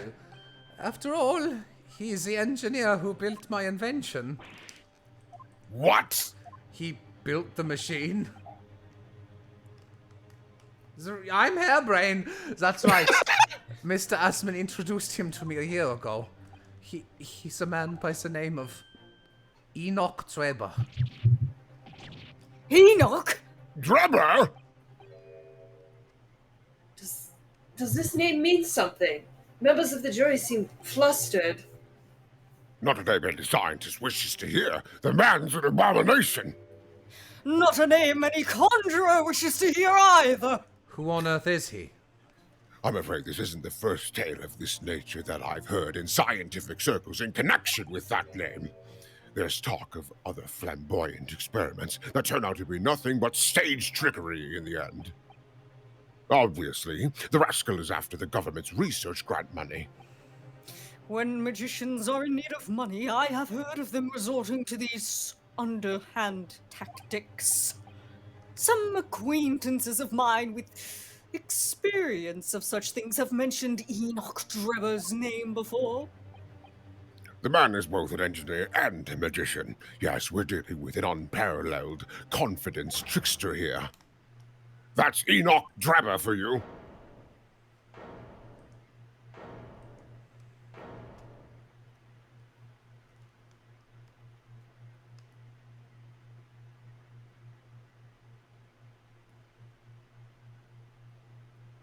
Oh, that's why that name sounds familiar. Enoch is the name of the victim in A Study in Scarlet.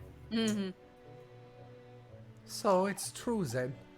My invention, my great machine, it was just a grand illusion. Considering what we've heard about Mr. Drebber's character, I'm sorry to say that sounds increasingly likely. Even though no one else believed it. I wanted to. I wanted to believe that machine would function exactly as my hypothesis predicted. Which is why you were so opposed to it being investigated, I presume. I knew that if the machine was examined in detail... Oh, thank God, they finally delivered my shit. If the machine was... I finally get to go to jail. Examined in detail, its construction would give away my hypothesis. Obviously, I didn't want that to happen. But at the same time, I knew that if I was found to be nothing more than a trick, the machine, a trick, a deception, a Decepticon, then everything I'd worked towards, all my research, all my dreams, my whole life would be over. Yes, unlike going to jail. I was terrified at the prospect. So you really had no idea then, did you? About the true nature of the machine that was built, and the true nature of Mr. Drebber. I never questioned anything. I didn't want to question it. It's entirely possible that Mr. Asman and Mr. Drebber were working together to use you as a means of fraudulently acquiring your research grant money. So, case closed, yeah? When I announced my invention to the crowds that day, it was the finest moment of my career. I pulled all the levers and turned all the dials in exactly the way Mr. Drebber had described. When the smoke suddenly started billowing out, I panicked. I didn't know what was happening.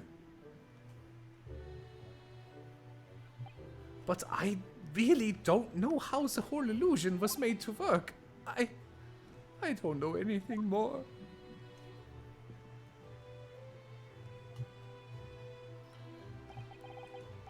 Let me confirm one final point with you, Professor. Do you now consent to the prosecution submitting the necessary paperwork to release your invention from the protection afforded by the Special Dispensation for Scientific Equipment Act? Yes, please go ahead. I'm very sorry. He said he's sorry, meaning he confirms that he performed this murderous act. Send him to jail. Come on, Guilty. man. Come on, man. It would appear that we shall have to suspend proceedings for the remainder of the day now. Or you could declare innocence. Lord Van Zeeks, My lord. the court has newly been made aware of another party whose involvement in this matter is critical. Yes, Mr. Drebber. We have information about the man. If possible, I should like him served with a subpoena. With pleasure, my lord. Now, counsel for the defense. Yes, my lord. When we reconvene, I shall be looking for one thing and one thing alone from you. Evidence that the defendant is innocent of the crime for which he presently stands accused. I understand. Bless you. Good. In that case, this court is adjourned until tomorrow morning.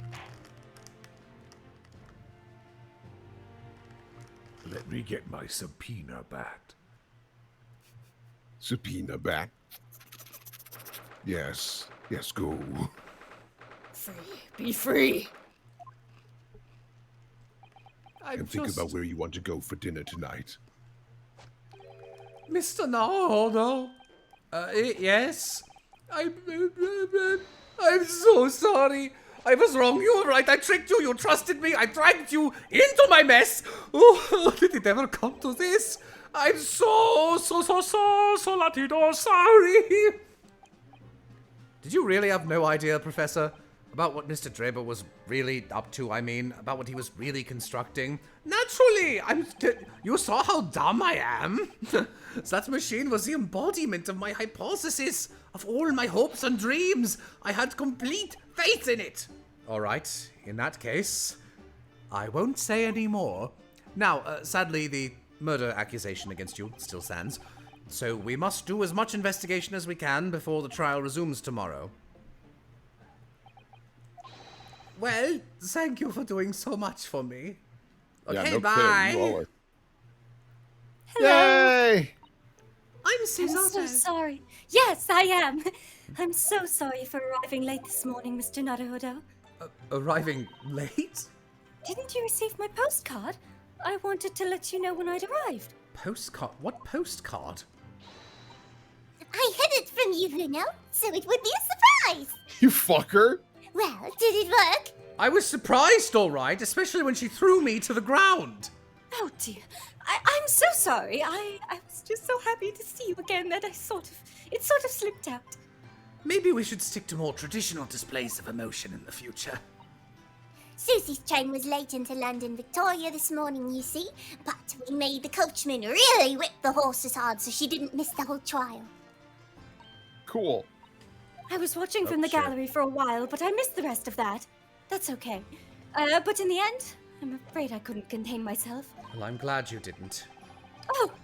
Having you at my side in court gives me the strength I need to win, even when the player clicks the right option.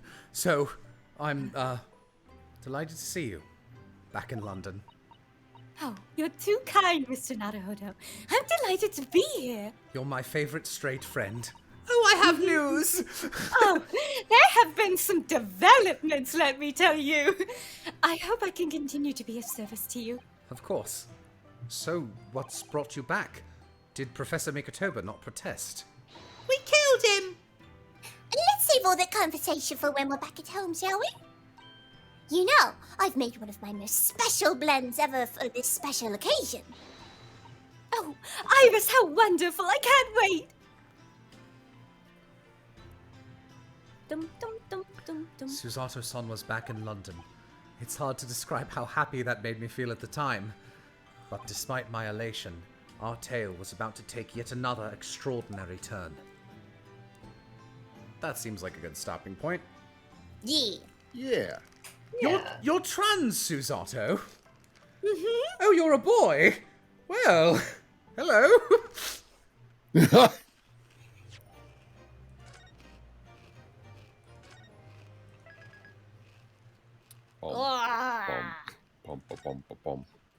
Yep. That's it, baby. So, see you next week. Yeah, toodles. Bye, everybody. Okay. Oops, I went to do raid and just typed in roll. Like rolled 1d20. Roll the chat in there like a bowling ball. I will shoot you this way. Do do do do do do do. Mario.